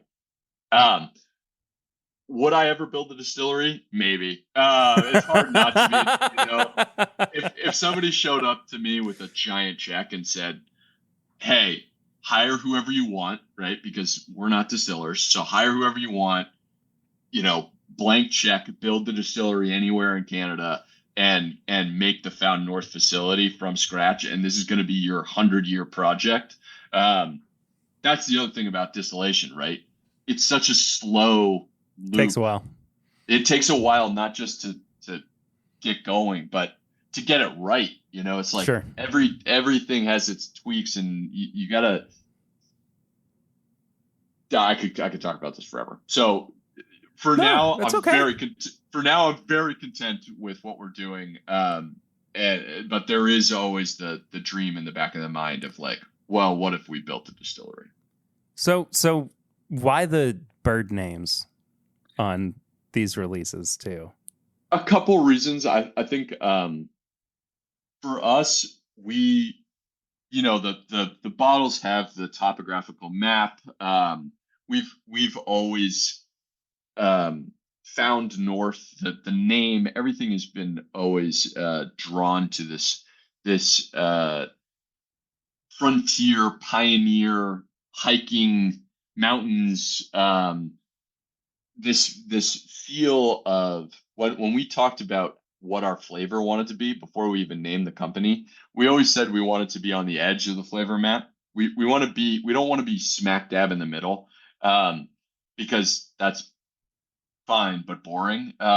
We wanted to be familiar enough where people were like tasting things that they're familiar with, that they like, but at the same time, like stretching what people imagine whiskey should taste like, or at least what Canadian whiskey should taste like. So getting to the edge of the map was always kind of a theme for us. And we always felt like birds, with their migratory patterns and their majesty, sort of fit the ethos of our fit into the ethos, I should say, of our company. In particular, the peregrine, the word peregrine, Falco peregrinus, or whatever the Latin is, actually means like the wandering pilgrim. And that was such a cool concept for us, because we've always just felt like our experience as whiskey makers is much more of sort of a venture into the unknown, as opposed to having an exact vision for what it's going to be.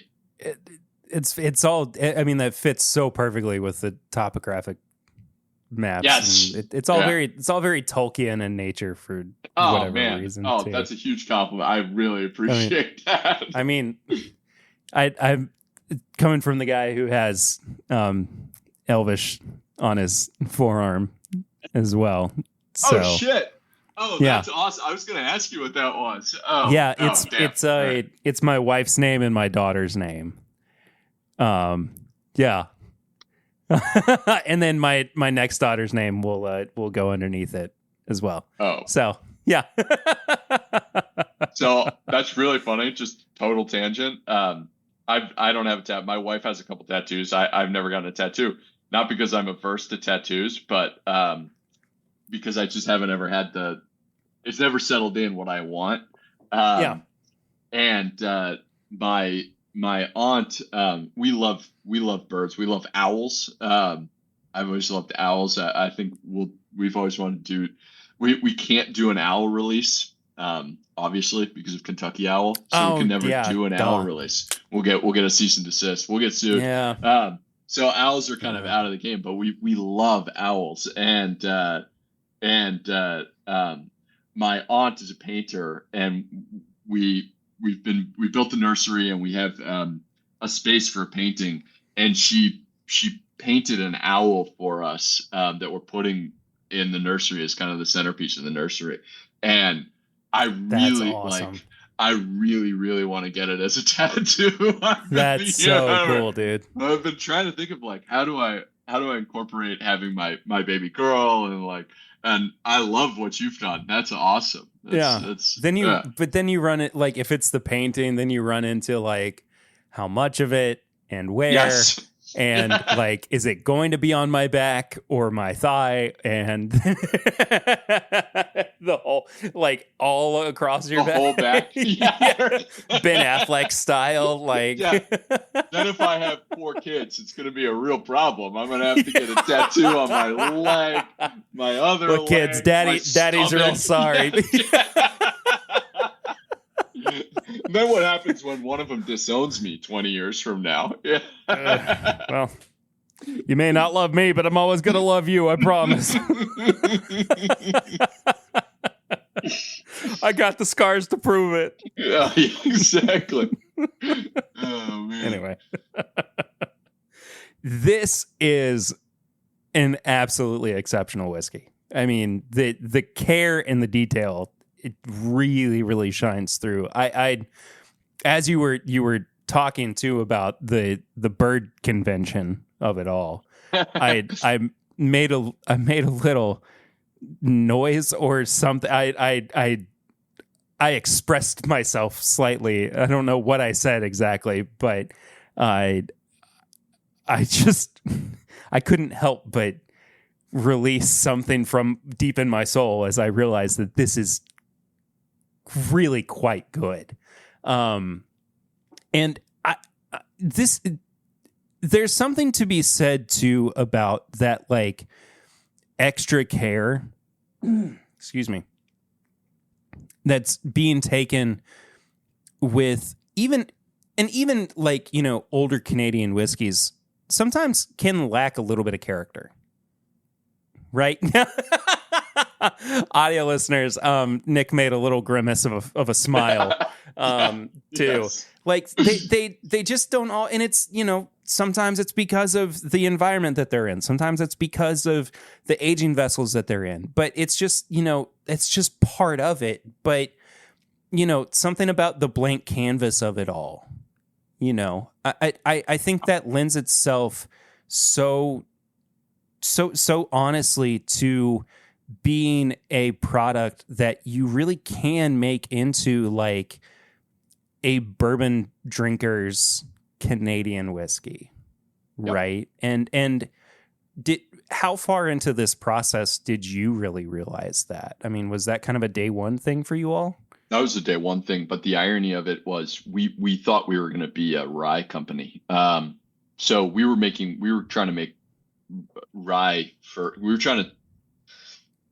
originally when we first made the first two batches, which are right over my right shoulder here. You can see cool. the cream label.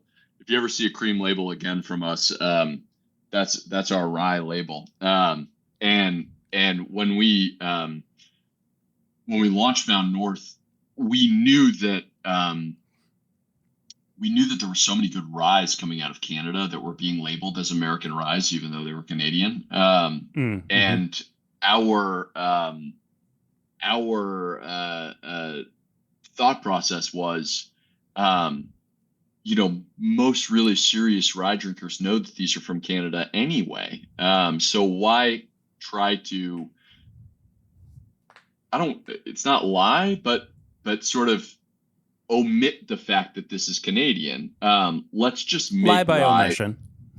Sure. You said it, not me. No, but like, why not just be upfront about the fact that it's from Canada, but blend it in a style that appeals to us? And we see ourselves as, I'll just say it this way. When I go to events, like we like to do barrel picks I love doing barrel picks with clubs. It's always funny because clubs are like, would you send us samples? And I'm like, no, I'm going to show up. I love to fly out and do barrel picks with clubs because I feel such a kinship to people who have taken the time and energy to like gather as a group to just share the experience of whiskey. And it's always fun because, I pour our stuff and we do the pick, and then invariably I hang out for 2 hours drinking whatever it is that everybody else is drinking and bringing to the club and really excited about. Funny enough, I always like the whiskey they bring. It's not, it's like when I think the most exciting thing for us is we make whiskey that we love as drinkers, and it happens that other people like the same shit we like, and that's really exciting. Come by it honest. Yeah. So the funny thing was, when it was not as much like, hey, we're going to target the American drinker. That wasn't the original thought. I mean, we were aware of that, but it was also just kind of like, we're just going to make this. We have the freedom to do it, so why don't we just make it taste the way that we want it to taste? And that sort of snowballed into, we're making it for more of an American consumer. The funny thing was, when we made batch two was supposed to be a rye. Batch 2 ended up being our first ever sort of corn dominant whiskey. It was 80% corn, 90% rye. The follow the whiskey, we made it legitimately 70. The batch 2 was so cool. We had a 17-year rye component that was aged in weeded bourbon barrels. And we had a really lovely 16-year rye component that was aged in Scotch casks. And we had a beautiful 20-year corn component. And we blended it to be like 70-30 corn to rye to corn. And we were like, damn, this is good. And then we were like, well, what if we increase that corn a little bit more? And it was like, oh, that's way better. And then we increased it a little more, and we were like, wow, this is amazing. And then all of a sudden we were looking at the ratios, and we were like, yeah, except this is 70% corn, 30% rye, and we don't even know what we can legally call it. It was bottled in the U.S. It's not a Canadian rye. It's not a bourbon. Obviously, it drank kind of like a bourbon. And when we finalized it, and it was 80% corn, 90% rye, 1% malted barley, when we bottled that sucker, we literally were like, no one's going to buy this. We were like, this uncategorizable whiskey, no one's going to buy it. But guess what? 15 times as much bourbon is consumed in this country as rye. So when we made a whiskey that tasted bourbon adjacent and we made a rye, guess which one did better? Batch 2. Batch 2 people went nuts over. Batch 1 people really liked. But we were like, oh shit, we should make this again. And we made batch 3 and we made batch 4. 3 was a rye, 4 was a corn. People went nuts for batch 4. And we were like, shit, this is what we make. You know, it's fun to make rye, but this is what we make because this is what people are really excited about.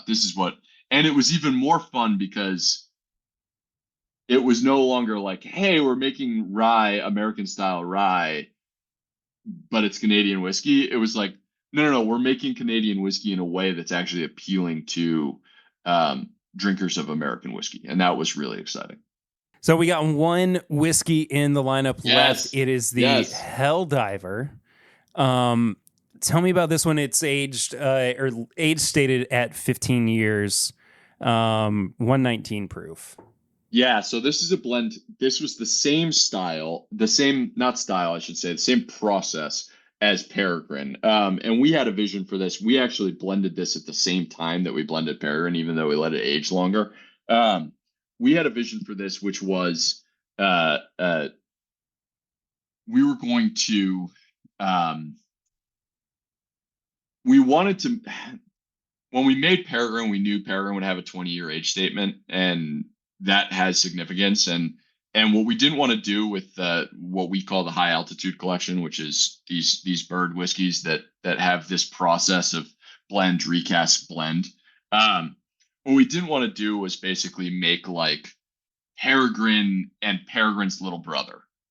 You know what I mean? Like, you know. Sure. What I mean? Yeah. Of course. It was. We didn't want to make a whiskey where people were like, "Cool, this is the thing that you get if you didn't get Peregrine." You know, right?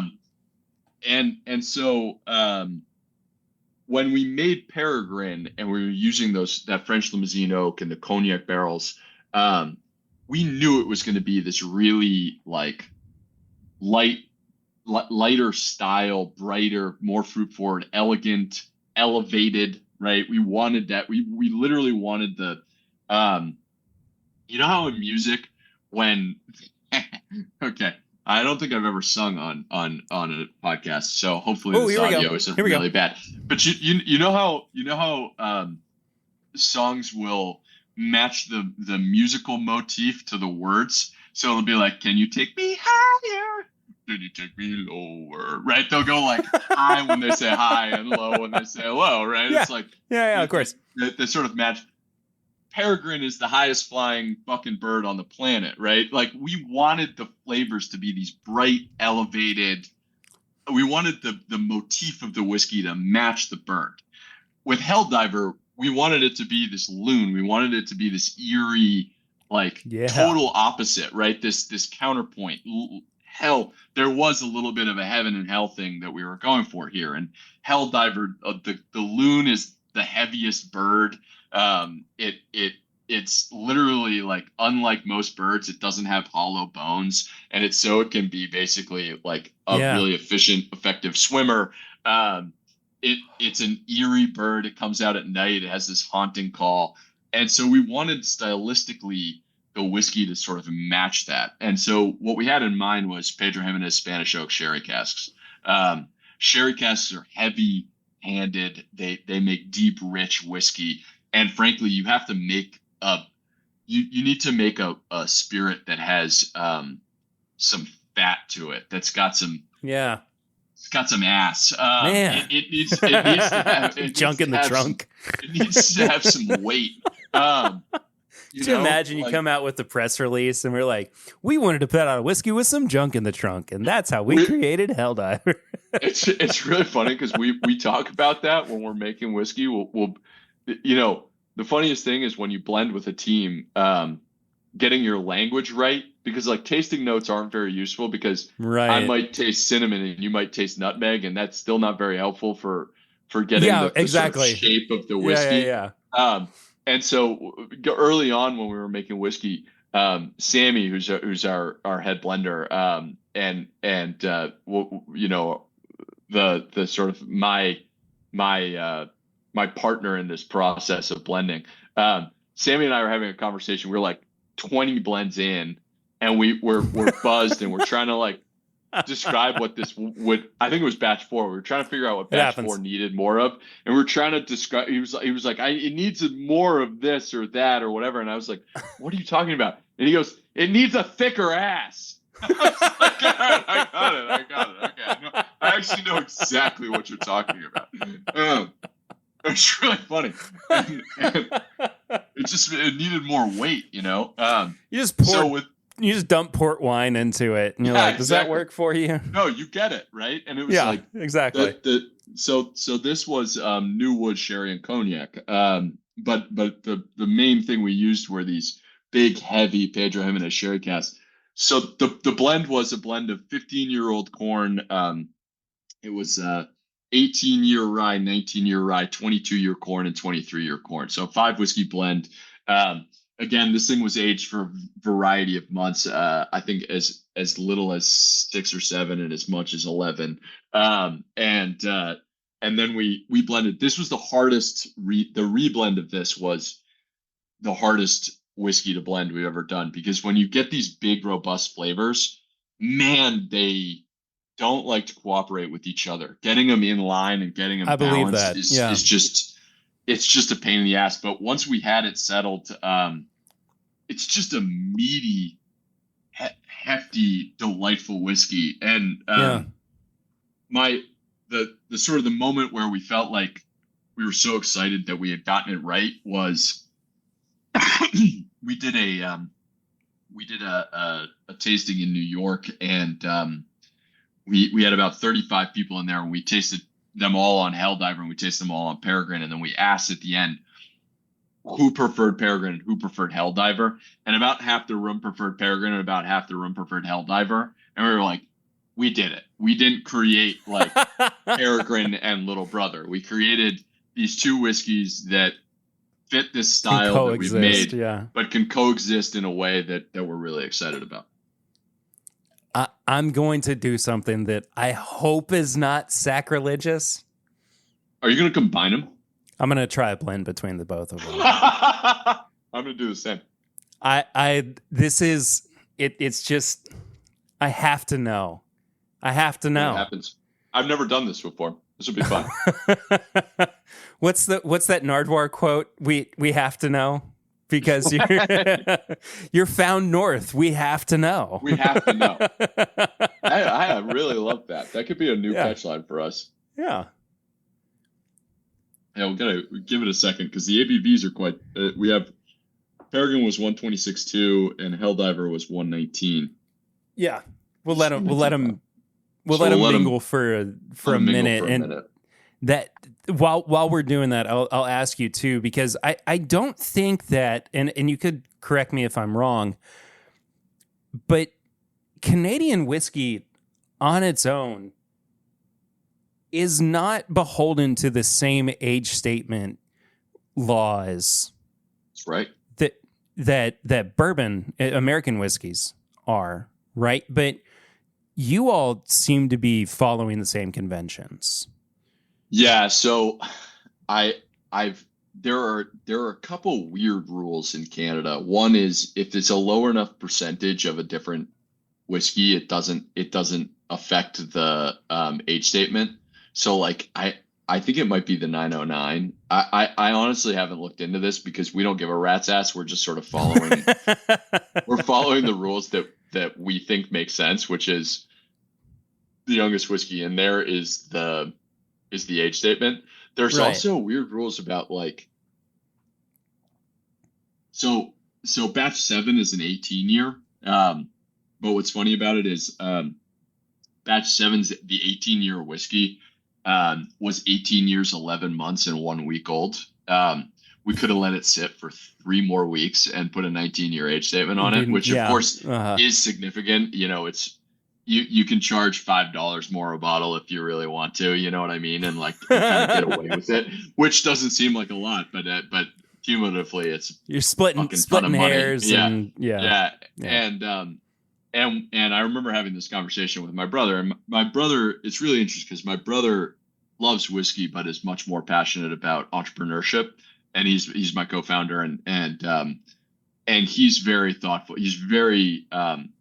He's also obsessive about product, but he's also much more thoughtful about commercial necessities. Whereas I'm like, well, why don't we just blend an 8-year with a bunch of 21-year? And he's like, are you fucking kidding me? What am I going to sell this for? And I'm like, you figure that out. I'm just going to make it good. It's just add it up, divide it in half. I mean, what are you talking about, man? I don't know. The problem? He's like, you figure it out. Yeah. Let the accountant take care of it. She's not doing anything. I remember we were like, yeah, we're going to bottle this now. And he's like, so I could call this a 19-year if you just fucking wait for 3 weeks. And I was, but it's good the way it is. Exactly. And it was it was also the middle of July, or maybe it was middle of June. But we were like 3 weeks. Still. It could ruin it. Honestly, we could, and it's funny because we mentioned this. You and I were talking about this off air beforehand, but I don't have any. I have 0 science degrees. All the science I've ever learned, I've learned secondhand from scientists within the industry. And so there are a lot of things that I understand scientifically, but then there are a bunch of things that don't make any sense to me scientifically, but I feel them to be true. And one of the crazy, there are a couple crazy ones. One is the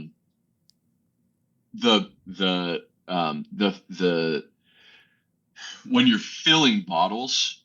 So this is nuts. When you're filling bottles, if you use certain types of bottling lines, they'll fill at a faster rate, and so you'll get cavitation, and you basically get like you're forcing air into the whiskey, and you're doing it more disruptively at a higher rate, right? So and if you take Found North, this has happened 15 different times. It's happened with cavitation. It's happened with the pumps. It's happened with the Micron filter we use. So like we don't chill filter it, but when you make whiskey, you still run it through a filter so that you don't get charcoal bits in your whiskey unless you're, the raw cask or whatever. But basically, you use a different filter. We found that there is probably a 1% flavor difference, or maybe a 2% flavor difference, if you can even quantify it, between a 5 micron filter and a 10 micron filter and a 25 micron filter. Basically, the average person, not even the average expert, will not be able to tell the difference. Sure.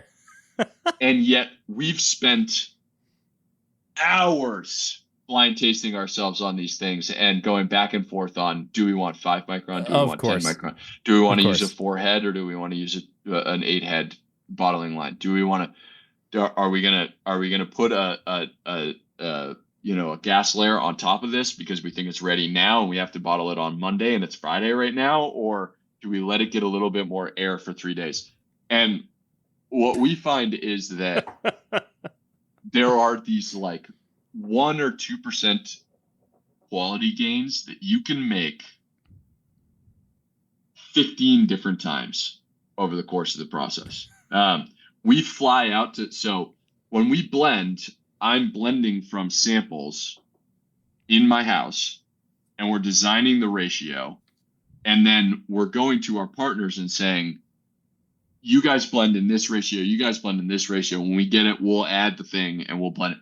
We go to Canada, we have them pull new samples at the different distilleries, and we blend with them and match it to what we were making, and we'll change the ratio by 1. We're so fucking obsessive, you have no idea. And so when we had 3 weeks of potentially letting all of the whiskey sit for 3 weeks, like that could change by like 3 or 4%. This is 100% not happening. And we loved where the whiskey was. And we just said, vat it right now, bottle it right now. We don't care. The irony is with Canadian laws, I believe we could leave it in glass for up to 6 months and acquire that age. It doesn't have to necessarily be in wood. So if you like, we could have called it a 19-year by Canadian laws, and we just didn't. And that's sure. That's the way it works for us. You're so full of honor, and we're so honor. Yeah, no. No, I think for us, there's a degree of like,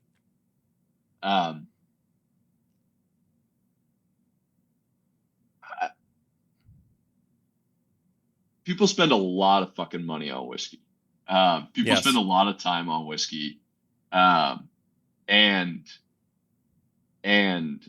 as somebody who spent a lot of money and a lot of time on whiskey, I feel like there's just a human responsibility to the people who are invested in Found North, to just be straight with them.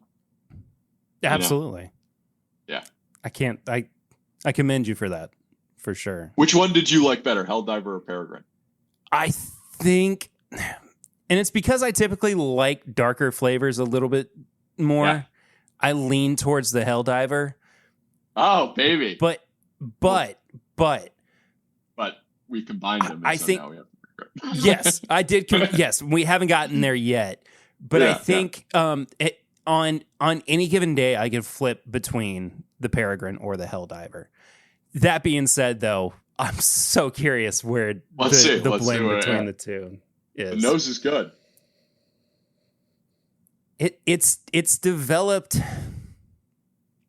If ever there were such a thing as like raspberry toffee brittle, that's what it smells like on the nose.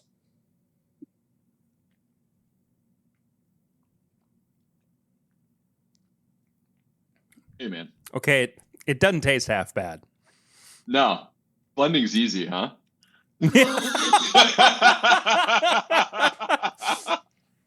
If blending were easy, everybody would be doing it, Nick. We all know that. At the end of every blending session we do, we'll take all of the little, we're putting things in little glasses and stuff, and we'll take everything and just dump it all together, and we'll let it sit there for 30 minutes, and then we'll taste it. And it's really funny because 95% of the time it's awful. Horrible, like, of course. Yeah. So, but 1 out of 20, we're like, fuck, that's bottleable. Like, we have no idea. Did anybody catch the ratios? Does anybody know what this was? Hey, that's actually that's pretty good. I mean, that's pretty good. That's pretty good. I'm not upset about that at all. Well, I might come back to that sometime in the near future. I'm not going to lie. But Nick, this has been a real pleasure, man. Thank you so much for sitting down with me and chatting. Is there anything that you want to touch on before we go that we might have missed, that you want to let people know about, new releases or projects or anything for Found North? Yeah, the big the big thing I would say is like there's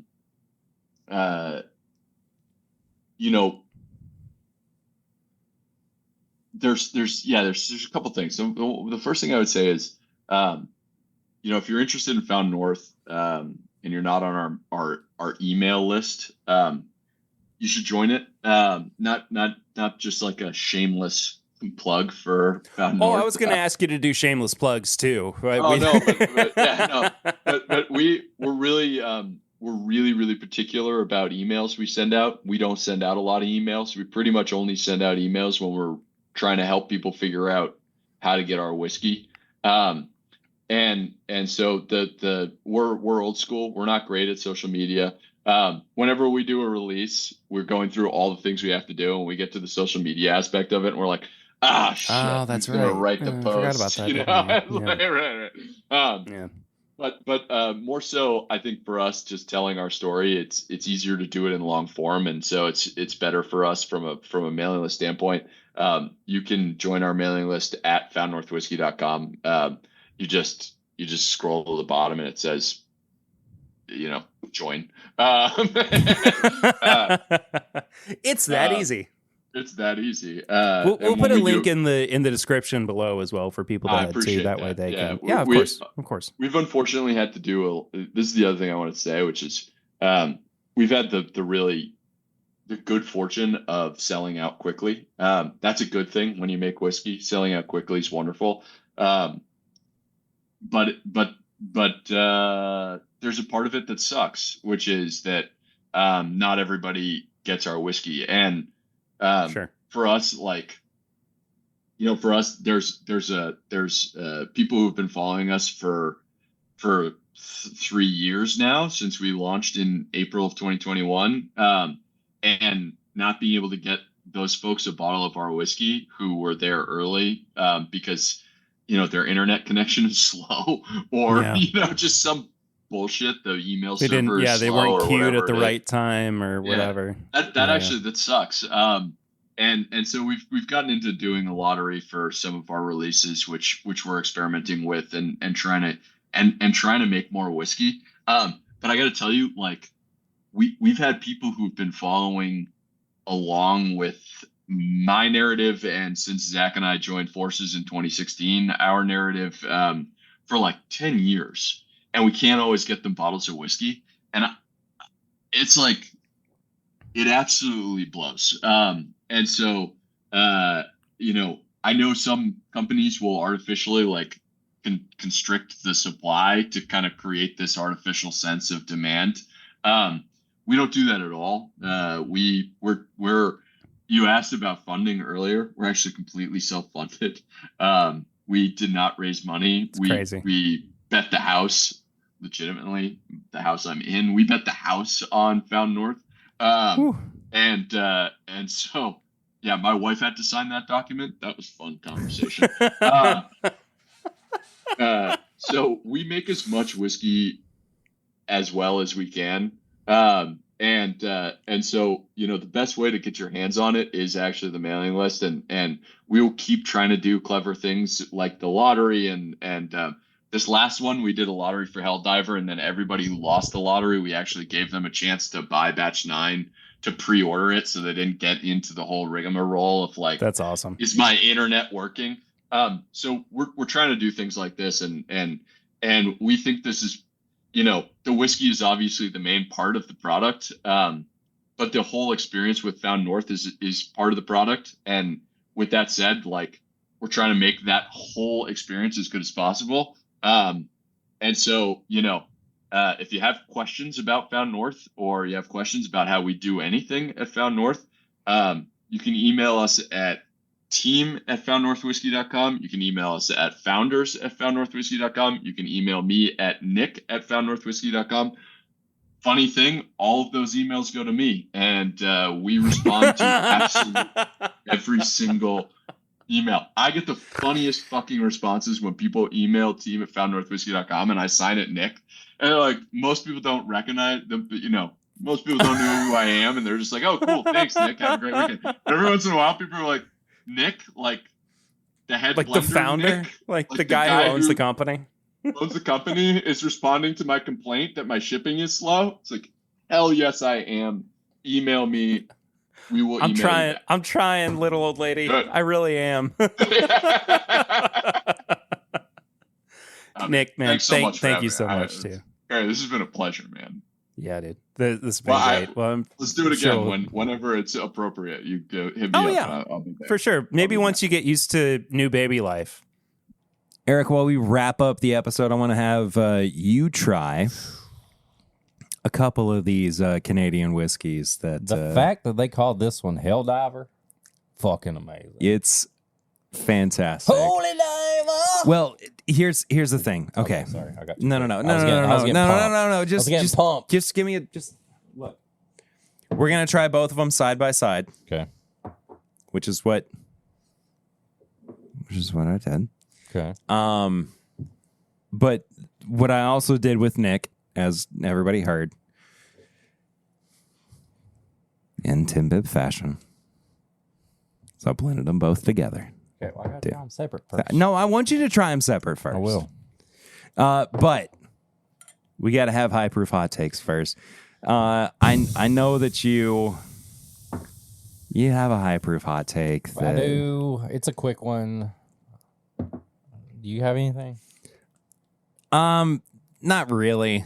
The other part of my day that I didn't mention was I just had a baby shower today for my next kid.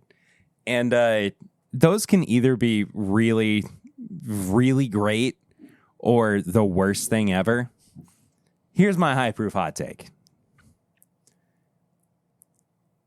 Baby showers should be co-ed. And you should make them accessibly co-ed. Okay? Okay. You know what I mean? Yeah.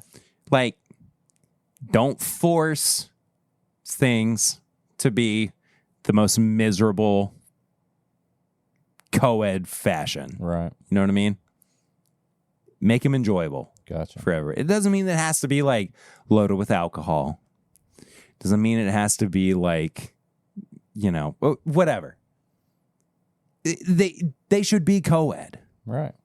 I agree. The dad had a part in it. The father, the sire. The sire. They should be co-ed. Oh, I agree. Yeah. Anyway, that's my high proof hot take. Yours, on the other hand, my high proof hot take is rental car places, because as we all know, there was a whole freaking CrowdStrike Microsoft thing. Well, I didn't think it would affect me because I flew into Orlando for vacation before that happened. Well, I had reserved a rental van, a minivan, for our drive home because we were going to leave Disney, go to Hilton Head, and drive on home. Well, my rental got messed up. Yeah, I believe that. So I got there and they're like, we don't think we have it, all that. I needed a minivan because I have 3 kids and we had luggage and all this stuff. Yeah. So the people at Enterprise were like, hey, they have a minivan at this spot, go there. So I had already lifted after my Ohana breakfast, which I was already crying and tearing up because I was leaving Disney. Yep. Lifted to this place. They were you got to go to this place. Did they provide me a place to go? No. So I had to lift to there. I get there. They're like, yeah, we have 1 van left. Okay. Well, it's a Honda Odyssey. No, I wish. We're going to get a Honda Odyssey. No, so before the trip, and this is probably my high proof hot take is I didn't research enough. I had my credit card on my Apple Pay scan. Like, I tap everything. I didn't want to take extra cards. Did you know that when you get a rental car, they don't accept tap? Did not know that. Yeah, you have to have the physical card. And they said, we can't give you this rental car. You don't have the card with you. I was like, are you kidding me? Like, here's the numbers. Here's everything. Like, my card is just in Kentucky. I scan everything. So you didn't bring any of your... I had my debit card. But not your credit card. But not my credit card because it's all there. Yeah. Like, why do we have this if we can't do this? And so they were like, no, we can't. So I had to go back to the resort. And I had to call every rental car company in the area to see who would accept a debit card. And I finally found one after $150 worth of Lyft fees. Me and April were both on the phone talking. Will you accept a debit card and all that? Finally, they did. And I got a rental car after $150 worth of fees and 5 hours late getting to Hilton Head than what I expected. Jeez. All because I didn't pack a physical credit card. Because I never in my wildest dreams would have thought that I had to have the physical card. Well, so there you go. That's a tips and bits for you too. Yeah. If you go to Enterprise, if you rent a rental car from Enterprise, you have to have the physical card. They do not have a tap. What do they do if the thing's down? They would they write the numbers down? Because I had all the numbers. I don't know. That was the most miserable. I ended my Disney trip on that note. No, this is mine. What? Well, you're about to drink mine? So you're drinking the Found North Helldiver. This is a 15-year-old Canadian whiskey. That's candy. Yeah. And this guy candy. This guy is 119 proof. Yes. The second one is the Peregrine, and it is 126.2 proof. That is red candy in a bottle. Love it. Love it. Absolutely love it. So, yeah, that's my high proof hot takes. And my tips and bits. Bring a physical card if you're going to rent a car at Enterprise. We talked about this earlier. We both seen Deadpool and Wolverine. Yeah. We are going to do a full-blown breakdown and talk about some stuff we heard at Comic-Con on next week's pregame chat. So if you want to join in on that conversation, send us a message. Let us know your thoughts on everything. And we will dive into that. Full spoilers, all the stuff. Let us know what you think. DM, Instagram, anything like that, email, let us know. My tips and bits is watch that and also listen to the new Slim Shady. Death of Slim Shady. The Death of Slim Shady. Absolute masterpiece. Love it. It reminded me of when I first listened to the Slim Shady LP. Loved it so much. Do that. That's what I got. Deadpool and Wolverine. So good. So much fun. That's about all I got. That's it. I mean, listen to Perry music. Go to Perry Ritter music. Yeah. PerryRitter.bandcamp.com. Newest track is Cruel. Came out in February. I think that's about it, though. You got to go. I got to go. So that 20-year is so good. Yeah, it's phenomenal, right? 20-year over 15. Do a quick little blend of the two. And while you're doing that, we'll just say real quick, find all of our plugs in the description below. That includes patreon.com/mybourbonpodcast, all of our social media stuff, our P.O. Box 22609, Lexington, Kentucky, 40522. Social media, you can follow me at Whisk Mutant. Yeah, that's what I was saying, social media plugs. You can follow Perry at Peter1792. Bourbonshop.threadless.com. This is my bourbon shop at gmail.com. And we'll see you next week. Until then, though, I'm Perry. I'm Eric. And this is my Bourbon Podcast.